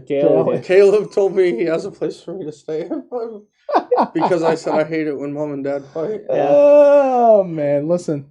And I put on weight for the same reason Jimmy G does, to be more durable. Is that what it is? Actually, typed it. While we were bickering. No, I saw it. Yeah, I saw it come through. That was funny. And we weren't bickering. We were having a very intelligent conversation. Well, listen, they were saying, that we're fighting and we got to keep the kids together. So in that sense, we're bickering, right? If we're two love-strong adults. Yeah, we are. Sorry, we're passionate about what we do and what we talk about. It's true. Trying to show you my grandma's eye. It's about passion. Yeah, Alex Smith did win some games with the Giants. What do you have the worst quarterback rating of any starting quarterback in the league last year, though? Who, Smith? Yeah. Hey, 100% I rooted for Alex Smith. I like him. 100%. Yeah. Yeah. He has a special place. But he's a very average quarterback. Well, but he was big time for us in 2011. Agreed. And Cap was big time for us in 2012. Agreed. I think we can keep them separate and realize that those two things are not the same. They're not the same. I still think we win that Super Bowl. Smith's quarterback. I'm just saying. That's just my opinion. I think we would have won the Super Bowl if they had gave the ball to Frank Gore, but that's neither here nor there. Yeah, that's true. I wish we'd just run the ball. I think they'd have won the Super Bowl if they don't give up a kick return, and if they don't just both let the only difference Jacoby Jones run a post right down the middle of the field. That also and an opening kickoff return for a touchdown in the second half. That's what I said. Yeah. No, you said run a post. You said run a post. No, I said if they don't give up a kick return, then don't give up. Oh, okay. I didn't hear the kick return part. That's pretty crazy. What is? Tommy Huxley's grandma benches 270. Wow. Bro, if your grandma benches 270, tell her to come see me. That's impressive. Let's do it. Apparently, we turned into first take for a while. That's what he said. Yeah. I mean, I doubt that because there were no ridiculous vocab words that we looked up 5 minutes before the show. Alex kind of looks like Shannon Sharp. I don't know how that's even a thing. She come up with there. He argues with people on TV. Oh, okay. I don't know what show he's on. He's on with Skip. I know that. That's undisputed. Oh, I don't. Did I just make you Skip Bayless? Oh, I'm definitely not Skip. I look like I ate Skip. You know. You could be Schlereth. Yeah. This doesn't help. I don't really want my nickname to be Stink. What about Golick? I do like Golick, even though he's lost a lot of weight. What about the younger Golick? Mike Jr. Yeah. I mean, I have been a contributor to his show when it was early on. You have to. Yeah. Hey, Kenny, I'll come see you, bro. I'll come see you, bro. I've been putting in work in the weight room. I guess I'm gonna have to start posting on Fridays. Oh, he's gonna start sending you the pictures. I guess I'm gonna have to start posting stuff on the cutback page. If you don't post it on social media, did it even happen? That's the rumor. That's pretty beastie. If his grandma really lived to 100. And my great grandfather lived to 101. So I mean, shout out there. 100 clubs. Literally 1 pound too. Yeah. Interesting. No one's arguing that Alex Smith didn't get a raw deal, by the way. He got a raw deal. I like Alex Smith as much as everybody else, but he was a very... And I believe it was 9 offensive coordinators. It was a lot. He was a very limited ceiling quarterback. I think he was a much higher ceiling quarterback up until the shoulder injury. Agreed. I think if Alex Smith would have Norv Turner for multiple years, he would have proven to be even a better quarterback because Norv's offense fit him perfectly. Yes. I think if Alex Smith would have played for Shanahan when he was young, he would have been great. Yeah. It's not all his fault. Tommy, dude, that is impressive, dude. That it really is. 97 and 101. You got some good genes there. Yeah. That is for sure. Brace or no brace, is he past that this year? Who cares about Jimmy's brace? Jimmy's going to wear the brace. I'll tell you right now. Psychologically, he's going to wear the brace. Yeah, you wear the brace. You wear the brace. I mean, I can tell as someone who's torn his meniscus, when I'm actually going to go push myself, like in the weight room, running. Yeah. If I'm going to play pickup ball or something, I wear my knee brace. Well, I think it depends on your mentality. Well, it's for me. It's just knowing that I have that extra layer of stability. Yeah. It takes your mind off of thinking about the knee because you have something that it's supposed to help you stabilize and help support. I don't wear it all the time, but I wear it when I really need to, when I need to perform at my best. Yeah, I'm a no brace person. I'm a brace person. I've torn up that knee too many times. Just one of those things. Hope he goes all out. Captain check down for Alex Smith. I mean, yeah, he did. I think so. Yeah, he did. I think he actually should have. Don't give me that hand. Don't you give me that. He should have actually coined the phrase game manager too, because I don't think anyone got it used as much as him. Oh, when they're talking about he was him. a really good game manager. He was. I'll tell you what, might be the greatest of all time. The GOAT game manager? Yeah, he's the GOAT game manager for sure. See, that's how you live a long life. It's true. It's true. It's true. Come on, chat. What else you got for us? Giants and Dubs suck tonight. Yeah. I didn't realize basketball was even going on. If the Niners drafted Rodgers, do you think he would have turned out like Alex Smith? I don't, but I don't think he would have been as good as he is. Right away, at least. No, I don't think he agrees after what Jed York had said earlier on this year, that when they ran into each other, basically Jed said to Aaron, like, oh, I'm sorry, it just didn't work out or whatever. And then Aaron Rodgers, he said, but you ended up in a better situation, had a really good career. And Aaron Rodgers kind of said, like, it could have been different for both of us. Aaron Rodgers is never going to give up on that fact that if he would have went to the 49ers. The one thing I will say is when Norv Turner was the offensive coordinator once again, they would have been very good with Aaron Rodgers. Yeah. I mean, very good. Now, Aaron would have had to go out there and earn his lumps early on, and he might not still be healthy now, but I think it's something we never know. But Alex Smith was put at a major disadvantage. He really was. That O-line was not good. It's not as much as Horse. Horse bench is pretty high, but I'm at 315 now. for 3. So there's that. That's impressive. I know, especially since I was a chicken chest in high school, and Horse can comment and admit to that because I was struggling to put up 225 in high school. So look at me now. Yep, I can't do the bench press. It's good stuff though. Megan, that's a great question. When is the merch coming? Soon. Very soon. We're working on it. We are. We're putting it together. We're closer to it today than we were yesterday. We're working on it. You know, it's kind of like Fred Warner's contract is kind of behind the scenes right now. Yeah, taking our time. Yeah. We're not pushing it. We don't want to rush it. We want to make sure that we get you guys quality stuff that you're going to like and you're going to enjoy. And also that we're going to like and we're going to enjoy. You know why Caleb's saying the Giants didn't suck yesterday? He's a Cincinnati Reds fan. And the Giants won 19-4. Sorry, Caleb. That's rough. That is rough indeed. What else you got for us, chat? What else you got? No line for sure for Smith. Yeah, he didn't have a very good offensive line. Not good. He was getting laid upon all the time. All the time. Yeah, he didn't have very good head coaches. I mean, it was really bad for Alex Smith. Yeah. He had Mike Singletary. Nolan, Erickson, Singletary.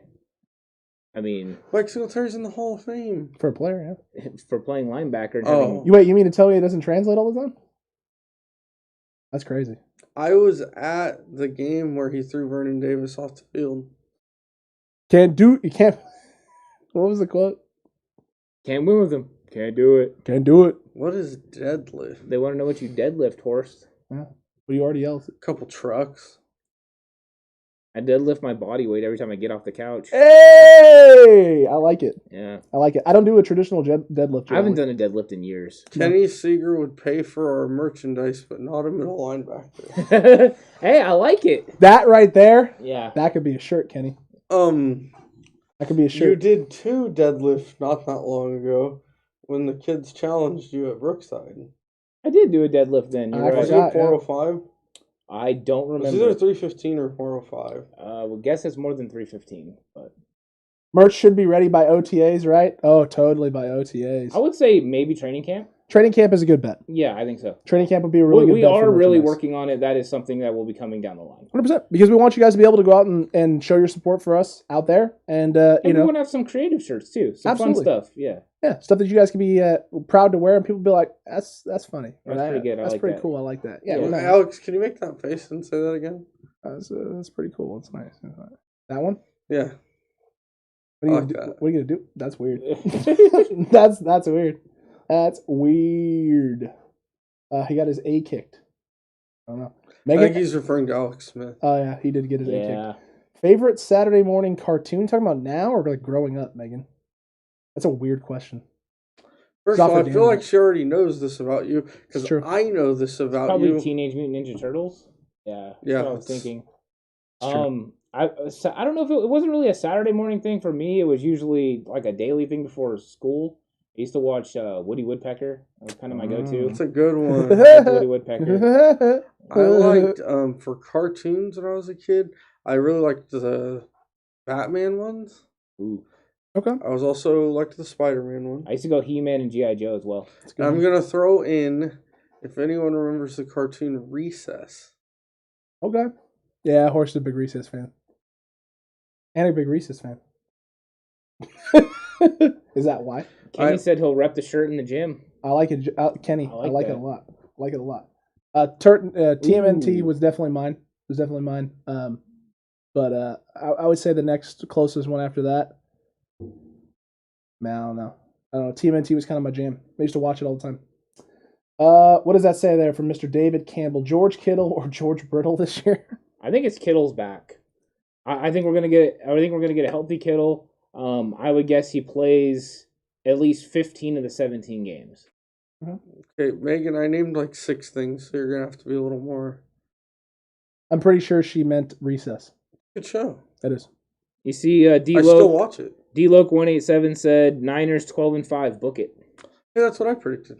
He did. He predicted 12-5. Thanks, 13-4. 13-4, and I was 14-3. We had a nice little. We covered a lot of ground here, so the 49ers cutback has a really good chance of being right. Horse is a man of class. Get it? Because recess is about school and the kids who were hoping to get out of class to go to recess. That worked on a lot of levels. I think you're reading too far into it. Are you sure? Because I feel like that made. I don't play games. I quit school because of recess. Did you just make that up? No. Your buddy Dave used to say that. I know, I've heard him. Mm-hmm. Oh man, Kittle up the middle. See about he's old now. Kittle up the middle. Okay. I'm assuming that's a good shirt. There actually are shirts that say that. That say Kittle up the middle. Yeah, it's when that catch against the Raiders. Is it a triple X shirt? Oh, that was a nice catch against the Raiders. Oh, that was a good one. Yeah. What camp battles are you guys most looking forward to? Roll Boy, if you haven't watched the video on it, after we get done with the live stream, go check out the video. We have camp battles when we talk about them. Mm-hmm. But I think personally, individually, all of us, I know mine. I think the one that I'm most excited about is definitely going to be Ambry Thomas going up, and Diamador Lenore, because he's shown he can at least, he's showing some skill out there on the outside and the perimeter that I didn't think was going to be there in year one against Emmanuel Mosley, because I think it's going to push Mosley. I think it's going to maybe draw the best out of him. But I also just want to see what these young guys have, because there are questions at the cornerback position. And if Ambry Thomas and Diamador Lenore look half as good as they are showing so far right now when it comes to live game action, maybe there's not as many questions as we thought there were at the cornerback position. Mine is Banks versus Brunskill, because I want to see if Banks can actually take the job from Brunskill. I want to see if Brunskill can live up to the expectations we had for him last year, or if the 49ers drafted Banks to take over this job. Because I think he's going to get every opportunity in preseason, and if he proves it, then that could be good for the 49ers, because that's an overall improvement, because size, speed, everything is just vastly improved over Brunskill. Mine was the battle there at running back between all of them, but for reps and making the team. What's up with the wide receivers? I think what's up with the wide receivers is they clearly aren't happy with their group. They clearly want at least one more. And we had an injury, so we had to cut someone. It's true. And we had to re-sign, And shout out to our 49ers insider, Tommy Huxley, for that info. Conan Tommy boxing match. Set it up, but it could be on the Jake Paul undercard. Oh, that's a good one. That was a good battle, by the way, Tommy. Tommy, you were very nice to Grant. I haven't seen this. You need to watch it. It's about a little over 4 minutes long, that their segment that Grant put up. You know what? And you get to see Tommy's face for the first time. Yeah. Glorious face, by the way, Tommy. D-Loke says Julio Jones will be a 49er in about 2 weeks. Trey Lance starts by week 7. So a lot of people are saying Trey Lance is the guy coming out of the bye week. The 6th to bye, yeah. I don't think so. I just don't think that's possible. I don't think that's going to be the thing. David Monty agreed with you there, Anth, at the O-line. He's looking forward to that position battle in camp. Am I the only one that read that in Peter Griffin's voice? Which one? Thanks, Meg. Thanks, Meg. Yeah, we need to we'll bring the helmet back. Jay Elliott, we had some alternate recording things going on, so we kind of removed the helmet, but we'll put it back up. We tried to make the set as universal. Exactly. That's the best way to put it. Jay Elliott, I'm almost certain there's going to be at least one more surprise signing or trade. Ooh. I just have no idea who. You're not willing to put yourself out there and make a guess? No. Why not? Because every year they do one. But really? What, every year, huh? Mm-hmm. For how many years? Every year? Why are you being so specific? Why are you talking? I don't know. I was very specific. Like someone that's not sure about their We'll move on. Okay. So yeah, I think that somebody that could get cut or moved. I think when you're really looking at, I think a surprise one. I don't know how big of a surprise, but it all depends on his health. But is D Ford. If he's not healthy, I think he's a guy that could get cut in training camp or whatever. Hopefully he's healthy, because I think that's when the defensive line is really dominant. It's when he's going to be out there with Ebicom and those guys. That'll be really fun. But I think he's one that's possible. But I do think that there's maybe a trade for a wide receiver, or a signing of a wide receiver coming, because they're obviously looking for somebody that can stabilize that room. And I don't think Benny, the guy they just signed, is the guy they're actually looking for. I think that's fair. I think that's the most logical thing. I think the biggest thing you can expect post June 1 is, like Horst said, a move of some kind. Mm-hmm. I definitely think Julio Jones post June 1 is entirely possible. I didn't about a week ago. Yeah. Shoot, I didn't think about that 2-3 days ago. I didn't think that was possible. And the legs look like they're there now. Earlier, too, Tommy had said Josh Rosen time. No. Not yet. Just never. How about just never? DNs Houston and Ingram from Jay Ellie with a question mark of them bringing him in. If the Julio Jones rumors are true, then that's out the window. And I think the only way they bring either of those guys in is if D Ford gets released. Okay, that's fair. Yeah, I don't know if that's a possibility still. As far as, I mean, I wouldn't hate it. Justin Houston and Ingram are very good players. True. So I mean, adding either one of those guys would be fantastic. I'm always for adding extra edge rushers, but I think they got a pretty good idea who this defensive line is going to be. Magnum, there's two things with that situation. Is one, Flynn played awful to go with Russell Wilson looking good. That's true. What, in training camp? Yeah. And two, that Seattle team wasn't expected to go anywhere. So Pete Carroll had the opportunity to take the shot on Russell Wilson and rebuild. Yeah. It's a whole different ballgame in San Francisco this year. If he were to start Lance and Lance not play well, I don't think it's that different. Really? No, because Russell Wilson was a 5th-round pick. This guy is actually more talented, so he has a better opportunity to start than I think Russell Wilson should have had. And they had just signed Flynn to a huge deal. You know, you have Jimmy Garoppolo with a huge deal. I don't think it's that much different as far as the opportunity to start. If Trey Lance comes out in training camp and picks up this offense and then goes into the preseason games and lights it up, I don't think there's any reason that if they don't think he's better than Jimmy Garoppolo that he plays. And I don't think that was any different than Russell Wilson going in there and just, blowing the socks off the Seahawks and starting. I hate for Jimmy is appalling. Man, I don't know if I'm willing to go that bold, Ant. I don't know if I would. And that's only because I think Jimmy has the job through at least week 1. And barring him having a catastrophic game in week 1 and Trey Lance having an amazing preseason, I don't think there's going to be enough in the preseason to prove that. You don't think he can't prove it every day in practice? If he's going out there, he's not putting the ball on the ground, and then he's just making everything look good. He's picking up the offense. How many first team to do it? I mean, he's bold enough to do it, but how many first team reps do you think he's legitimately going to get? He's already getting some. Getting some right now. Right. We're in voluntary OTAs. Correct. That's not what I'm talking. I'm not talking about voluntary OTAs. Okay. I'm talking about that's another thing we didn't talk about that we probably should.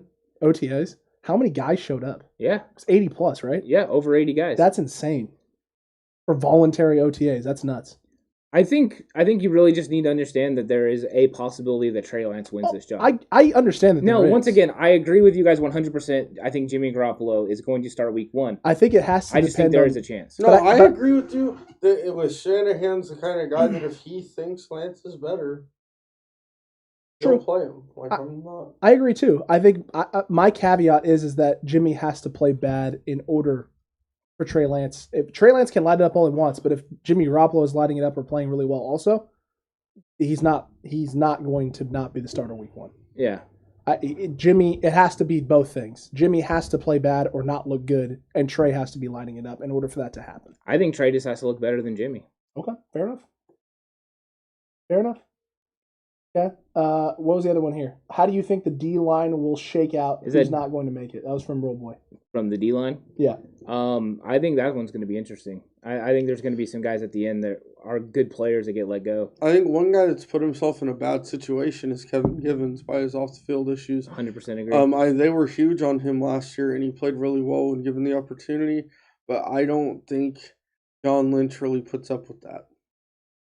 I mean, ask Reuben Foster. They've been pretty quiet about him so far. Agreed. But they also handle most things in-house. They do. They have done a really good job of that. But I think when it's such a close competition the way it's going to be, and he's definitely in that group of guys fighting to make the team. Yeah, I think 100% right off the bat, Darion Daniels is the first one that I think is gone. He's going to get cut. I think he's the number one guy. And then Kentavious Street, Kevin Givens, those guys are all kind of on the edge. Same with what's his name that we got last year from the Jets? What's his name? Hillis? No. Willis. Yeah, Willis. Willis. I think the good Willis. He's another guy that is on the the chopping block. I think when we did our 53-man, we thought Willis was just on the outside right, and we kept Givens. We did. We kept the extra interior defensive lineman. But the additions of Arden Key and Hurst were huge. I think Arden Key is a guy that's going to have to show out to make the team. Fair. That's fair. Because he hasn't really done and produced much anywhere else. So he's going to have to do something in training camp to make himself stand out. But I think he will.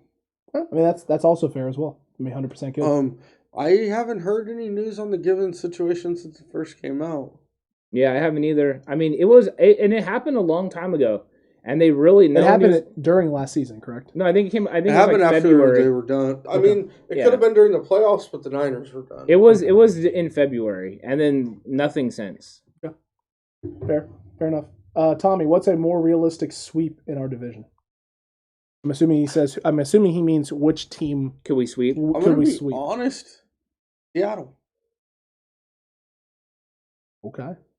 I don't think you're wrong. I mean, I would lean towards the Rams only because the 49ers have owned them consistently. But I also think they could sweep the Cardinals because last year they shouldn't have lost week 1. It's true. So I think they're both possible, but Horse isn't wrong. I mean, it's just Seattle's going to have fans again. So, I mean, there's that aspect, but I think they're taking a step back. I think the 49ers they have a good opportunity to win all 6 of those matchups. Agreed. I would say the most realistic is the Rams because it's the one that you have the most evidence supporting that. After that, I feel like it's Seattle and then Arizona. That's only because for whatever reason Arizona has just been a problem for us. We haven't. I think we all feel they should handle that team better than they have, and they just hasn't shown on the scoreboard. Right.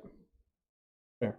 It's fair. David Campbell asks, is Richard Sherman still a possibility, Horst? Definitely. Yeah. I think so. I think they're still waiting for things to shake out. I think once again, maybe post June 1, we'll have a better idea of how much money they have and how they're going to handle things. Well, I agree with you there, 100%. I think Richard Sherman definitely could happen. It just depends on what they want to do with Julio and how much money is left if they make that move and make that decision. What else we got here? Jimmy is an awful practice quarterback. We'll see how Trey practices. It's fair. Is he? I don't know if he's an awful practice That's quarterback. That's what they've said. I know he's struggled. They say that he's really bad in practice. Well, especially Grant Cohn. Grant Cohn harps on that all the time. Yeah. So I don't know how much I want to buy too much into it. I don't know. Ram says Magnum. Magnum agrees with you and I that Rams are the team that's most likely to sweep. The Rams still don't know who Debo is. Also true, Caleb. Yeah. I have no idea. 100%. They still don't know. They're going to learn real quick. Who? Yeah. Who? Who's that? Hey, Aaron Donald. I don't know who that Go is. spike your helmet again, buddy. That was glorious. Live in that misery. That was glorious. Yeah. I got to witness that. It was great. It was wonderful. It's just so freaking crazy that he got that upset and went that nuts. They were getting their butts kicked that night, though. Yeah. They were getting their butts handed to us. Him and that offensive tackle from Grant, the only 2 guys I've ever seen get that mad. Yeah. I mean, you get really mad, spike your helmet. He's on the Broncos. That's cool. It's nice. Interesting. Yeah, it is. Darren Paulo. This is his name. You just know it off the top of your head, huh? I do. I am like a factory of useless stuff. Factory of useless stuff. Not a warehouse. Not a storage unit. Like a Snapple. So wait, but by factory then, does that mean you come up with the useless stuff? You're reading too far in this. That mean we've talked about this. I am the over analytical one here, so this is kind of what I do. Yeah. Daly says you guys should have Grant and Rosen on. Smash the beef. Tommy Huxley's having a relationship with Matt Stafford's wife. Nope. Jesus. Nope. Tommy, I don't buy it. Listen, you're a good-looking guy, but I don't buy it. You might be a world-renowned chef and everything, but you're not Matt Stafford. I'd love to have a legitimate conversation with Mr. Cohn about Josh Rosen, 100%. Yeah.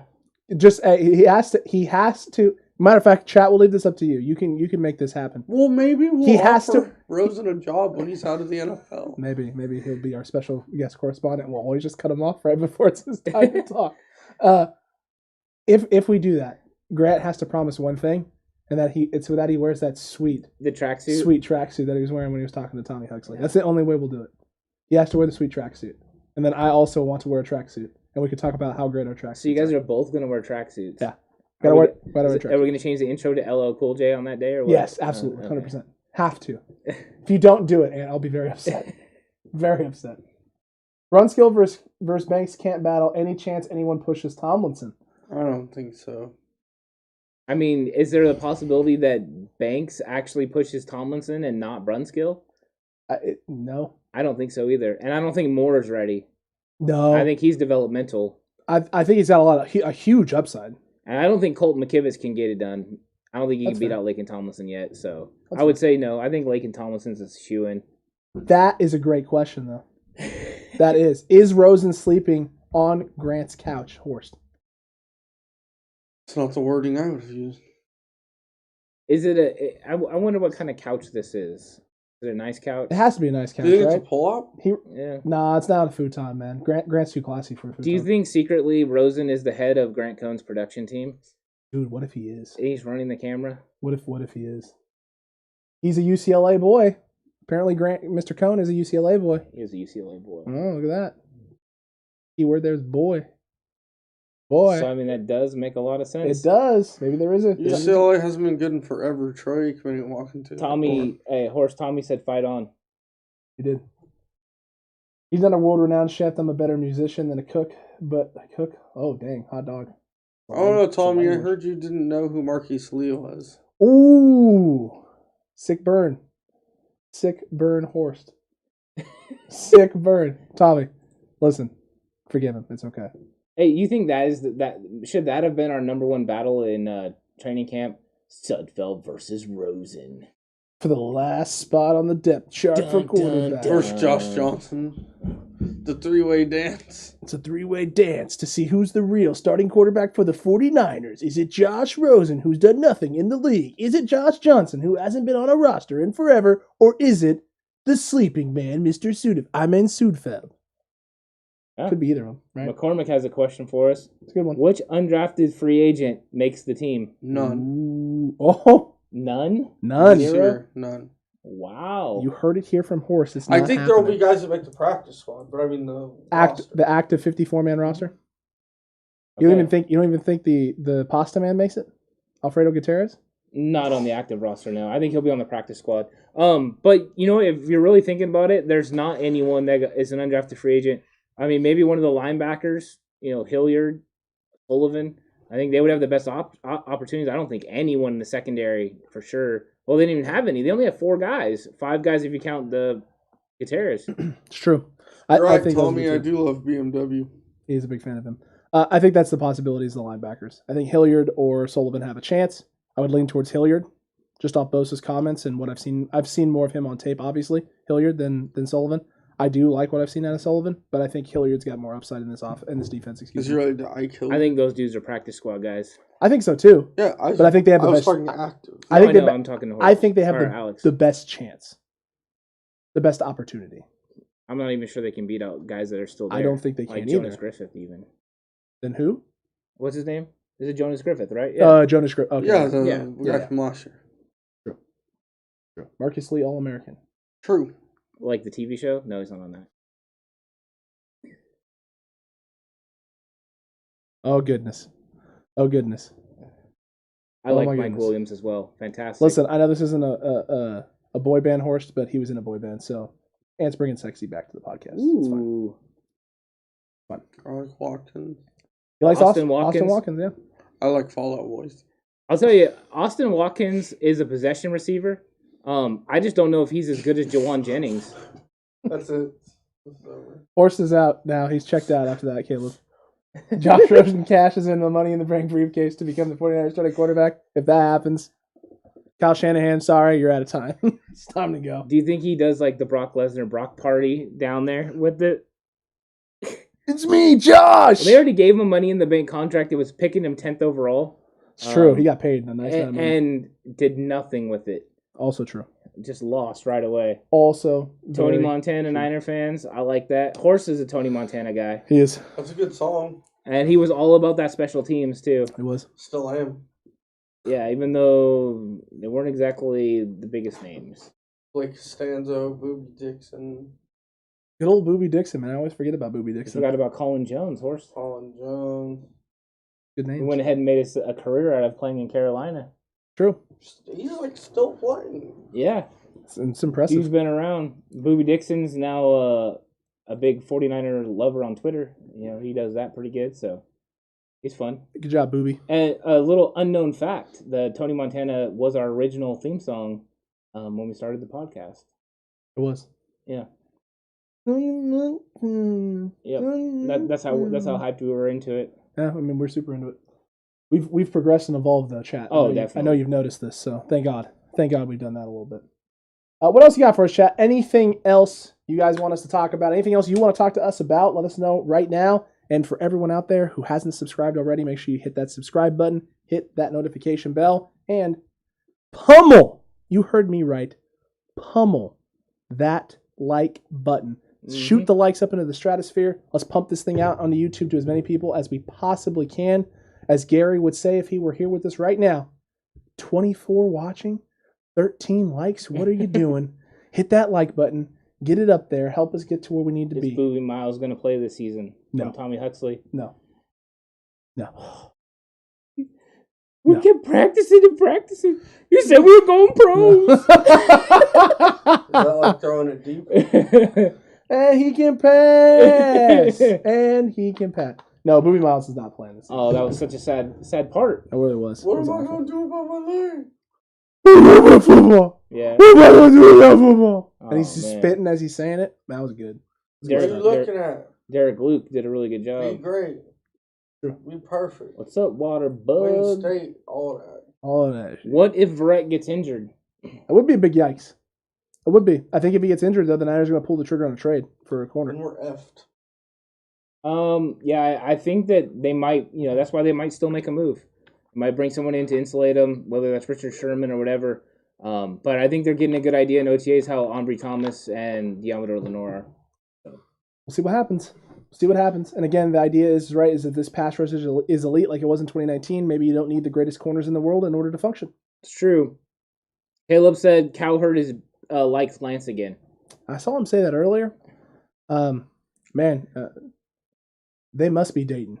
Well, I watched the John Lynch interview where he was on Cowherd, and he was very nice and about Trey Lance. So the heel turn was short lived. Real quick heel turn. Yeah, it really was.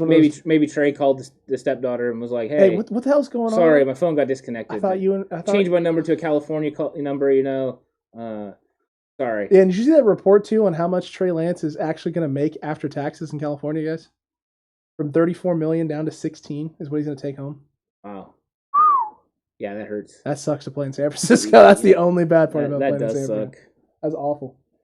How the Knowles looking from Jay Ellie? Spring game was entertaining. Yeah, it's getting a lot better. I mean, that's the thing is Norvell is building the roster the right way. A lot of transfers, which is wonderful. I won't go too much into the Seminoles talk, but I will say this, that I'm definitely excited about the way we're looking going forward because it was getting really bad there for a while, and it was hard to watch Seminoles games, but it's not so hard to watch now because I think this thing's going to get turned around. Charles, did you buy a ticket for me also, man? What do you buy a ticket? You bought tickets to the Jags game. Ooh. So you bought one for me too, right? Because I love Tim Tebow and Urban Meyer. I'm like huge fans of both of them. Did you buy a Tebow jersey? No, not yet. Number one selling. It's coming. Number one selling. I'm not already. surprised. I'm not surprised at all, bro. Listen though. You're taking me, right, Charles? You and I'm gonna hop on a plane. You're gonna pick me up at the airport, at the Miami airport, and we're gonna just go to the game together, right? That's how this is. I'm assuming that's the only reason you put that in the chat, guys, because there's no other reason to tell us that unless you're bringing me. So I won't be here for that one. I'll be with Charles. Just a heads up. Yep, the old UCF quarterback. Well, even Horse likes him. Oh, Mackenzie Milton? Yeah. The fact that you just right off the get-go, guy. Well, he's been a fan of him for... I know. Mackenzie Milton is a stud. He's so much better than you ever were. And a national champion. Wait a minute. Hold on a second. Can we not take the personal shots? I mean, listen, I know that I'm not the greatest quarterback in the world, but... You weren't a quarterback. That's true. Actually, that's not true. I was our emergency quarterback. Scout team against 12-year-olds when you're a grown man does not count as playing quarterback. Also touche. Oh, nice. It's him and his son going to their first game. He's been a Niner fan for 25 years. That's awesome. dope. Then. That is awesome. This is awesome. I'm curious, is anyone else going to games this year? Anyone planning going on games? Chat, anyone else out there, and they live in North Carolina, so they got a little bit of a trip too. Ooh. That'll be fun. Nice little road trip. I know Monica said she was planning on going to the preseason game with the Chargers. Make sure you don't go across the Bay Bridge once you're in San Francisco. Of course, they're going... That's in Jacksonville. You're a mistake. Yeah, you did. That was going to be one heck of a drive. That would be one heck of a drive, for sure. Mistakes do happen. No, Charles. There is no Bay Bridge in Jacksonville. Disregard my statement. This is accurate. Horse retracted. Instant retraction. I love it. Charles, take some pictures while you're down there as well. Yeah. Send them in to us also. We'll post anything you guys want up here on the podcast. Yeah. So everyone can get kind of what the experience was like for you Yeah, guys. send us pictures and videos of all you guys going at games. Just having a good time showing the Niners show up everywhere. Niner fans are everywhere. 49erscutback@gmail.com. Oh, nice. Kenny's taking his boy to the Eagles game. Oh, okay. That'll be awesome. That'll be a fun one. Not very safe, but that'll be fun. Not safe at all, actually. Not safe at all. But that's awesome, Kenny. 6-hour drive there for Mr. Charles. That's not too bad. It's not terrible. It's a lot further than driving to San Francisco. It's just like us going to LA. That's all. It's about the same, man. Yeah. About the same. Hopefully without all the traffic. What are you talking about traffic? Just getting that fast lane, hit 85 and just cruise. Just cruise. Baby, yeah, and 85 is not the speed limit. Wait, does Florida Georgia line count? Baby, you're a song. You make me want to roll my windows down and cruise? No. That doesn't count. It's not a boy band. Horst, final say? Yeah, I don't like any Georgia's line in Florida. Oh, okay. Well, fair enough then. Great question here from Mr. Magnum. Which of the first round QBs are going to be a bust, guys? None. Ooh, that's all it takes. Not a single one? Actually, probably Zach Wilson because he's on the Jets. Ouch. Ouchie. Ouch. Just a historical thing. I mean, that's fair. And I think they all ended up in pretty good situations. So I'm going to go on a limb and I'm going to say that for the first time ever, all the first round quarterbacks have decent to good careers. Yeah. I think that if Fields wouldn't have had a defense like he's going to have, I'd have been worried about him going to Chicago with Nagy. And then you have Saleh in New York, so they're going to be building on defense, and that offense is going to fit him perfectly. Trevor Lawrence has Urban Meyer, so he's got that going. Mac has the Patriots, and just the way that Bill Belichick does things. So I think everyone's kind of set up. Everyone ended up in a good situation. So I think for the first time they actually pull it out, and nobody is a complete bust. Yeah, that's true. That is. And at the end of the day, I think the one that has the biggest chance of busting is probably Justin Fields. I know the defense is really good right now, but he's on the hot seat. Nagy is on the hot seat. That team is on the hot seat. Oh, yeah. And so there is a chance that, if Allen Robinson isn't coming back and he doesn't have the weapons, that the team could go into a complete rebuild, new coach, new everything. And if that happens and the wrong coach gets put in place and the defense gets dismantled a little bit, that he may end up being in a bad position in a year or two, and because of that may bust because, he ends up in the Sam Darnold effect, right? Where Sam Darnold comes in, it's promising, but they never really give him the things that he needs, and the team just gets slowly worse and worse around him, and his career trajectory started here and then just quickly turned and went straight downhill. You don't think they would just, hire one of these top top assistant coaches like Joe Brady or one of them, bring him in to take over that? I don't. Could happen. Yeah, I would say Joe Brady might be the offensive coordinator right now who, within a year or two, is probably going to be a head coach. He was already getting looks this year. Bieniemy is, for some reason, no one's touching Bieniemy for some weird reason. That's red flags all over the place for me. They must bring him in for interviews, and his interview must be just the worst. That's the word on the street, is that his interviews are very good. His interviews have to be bad, right? Because there's no reason, if he has any say in that Kansas City offense whatsoever, you would think he'd already have a job. You think he would have had like 3 or 4 jobs over already. Yeah. And the fact that he hasn't maybe signals to me, maybe he's not as involved in that Kansas City offense as people think. And then you bring him in for an interview and you talk to him and you're like, oh boy, oh no. And maybe that's, the Adam Gase effect coming full circle, because as Horst pointed out to us before the podcast, apparently Peyton Manning ran the show so much so in Denver that it was almost as if Adam Gase didn't have a lot of respect in that Broncos front office.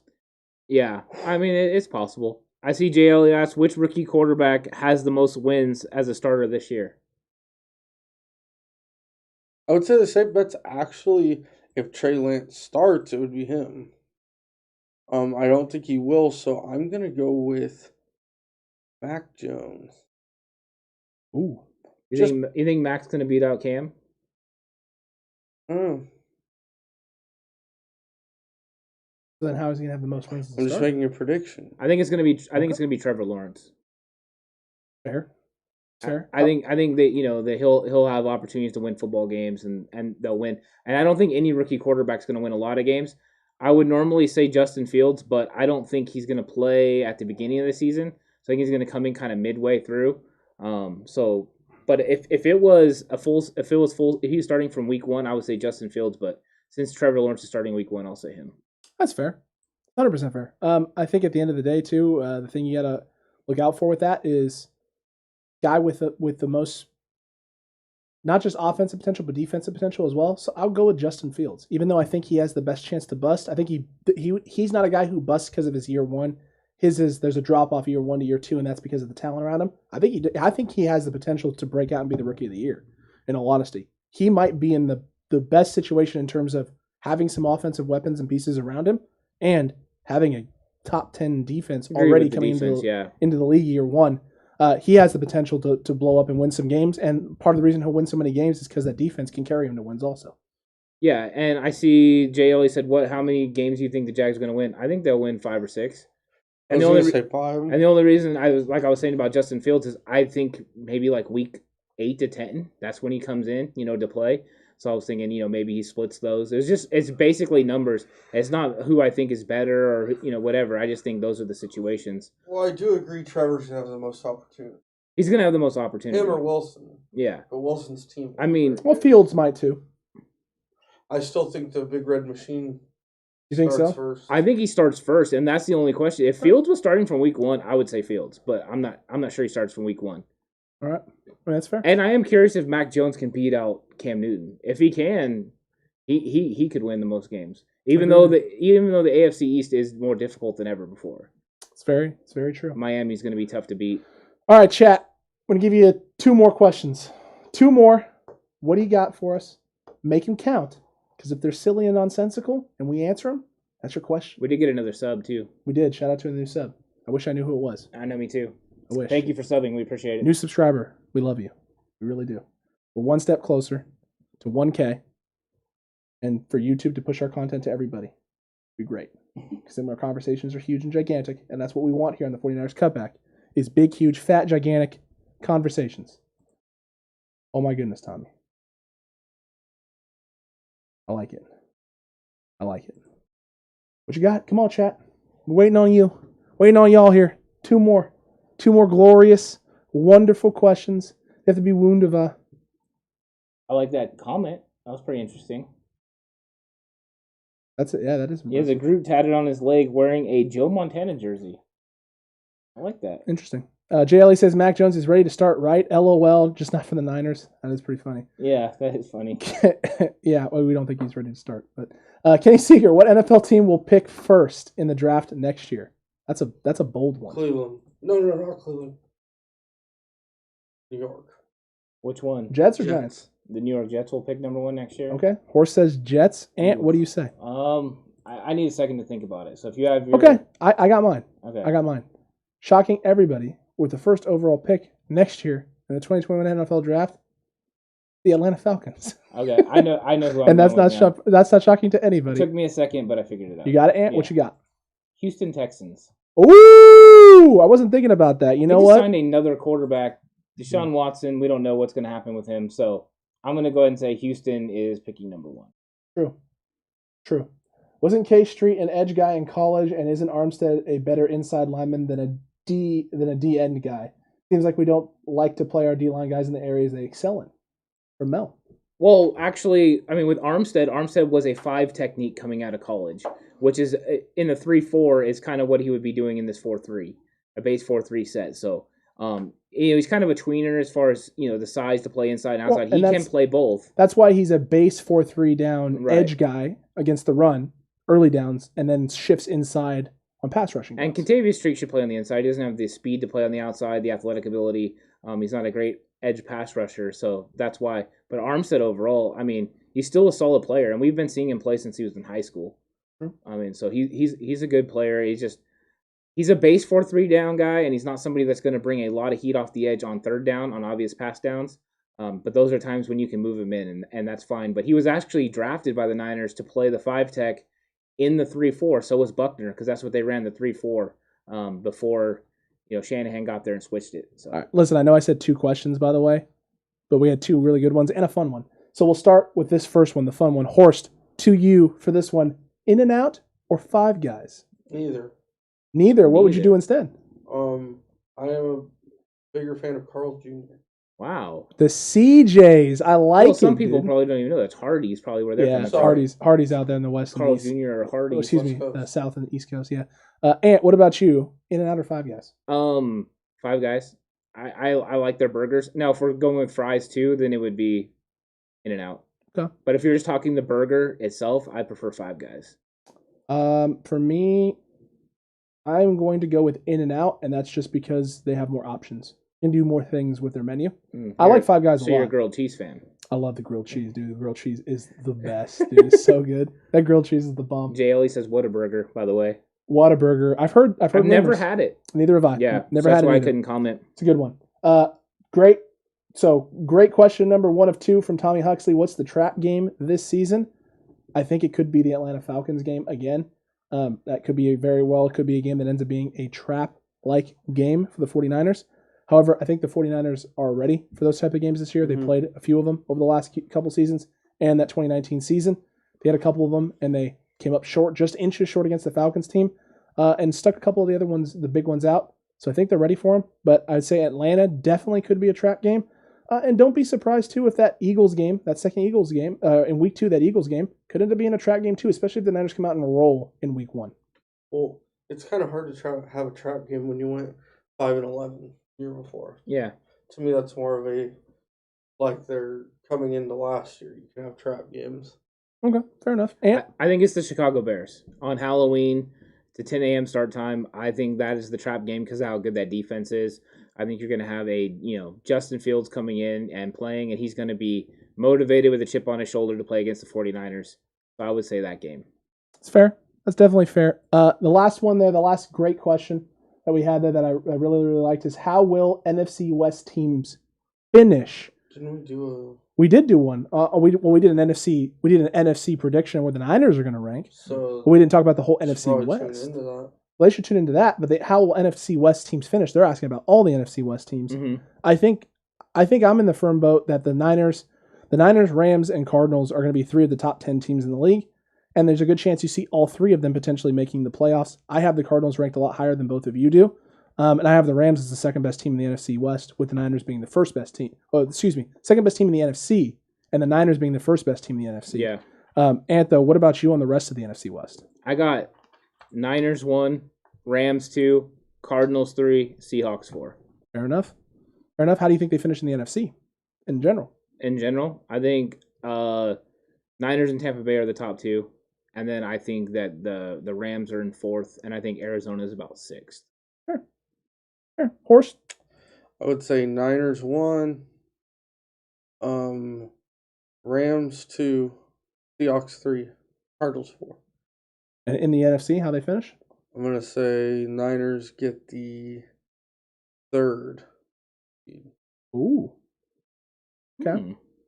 All right. And then no one else from the NFC West makes playoffs? Oh, you wanted also all of them. I'm sorry. Well, I would have the Niners getting 3rd, and then I'm going to go ahead and have the Rams making it.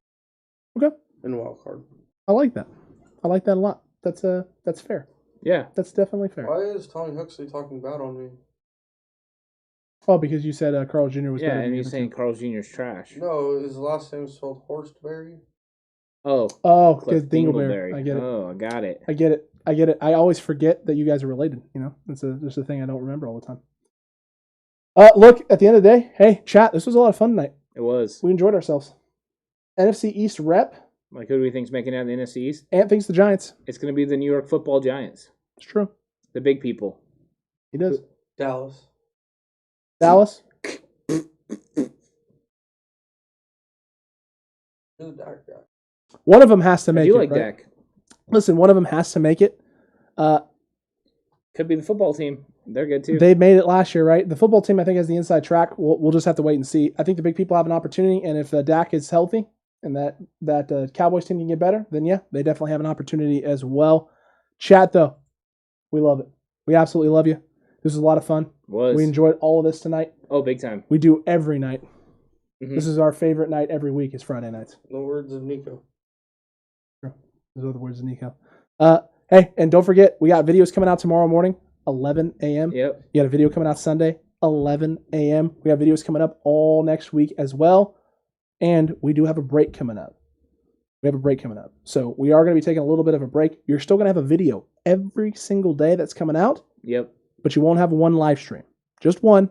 And what Friday is it? Is it next Friday? Next Friday. Next Friday. Memorial weekend. Memorial Day weekend that Friday. We will not be having a live stream. We will have a video that comes out that night at 6:30 p.m. So if you have something, so you have something here that you can tune into for the 49ers cutback, we'll all be in there in the chat, chatting it up, having a great conversation with y'all. So this will be a lot of fun. We got a nice little week break to recharge our batteries and to get ready to pump out a bunch of content because we got training camp coming up. We got preseason coming up. We got all sorts of fun stuff coming up.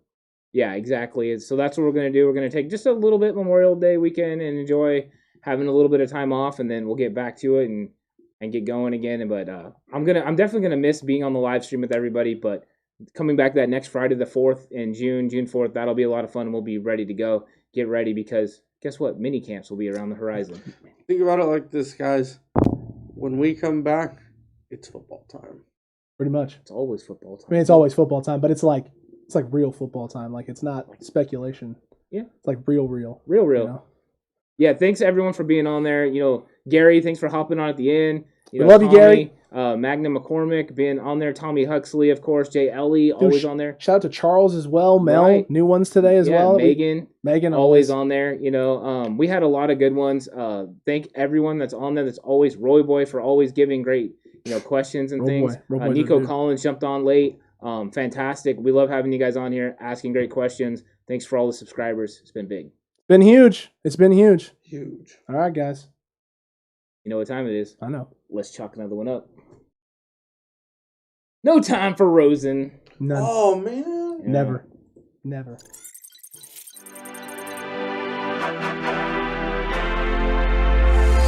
From the alley-oops at Keyshaw to the glory days at the stick.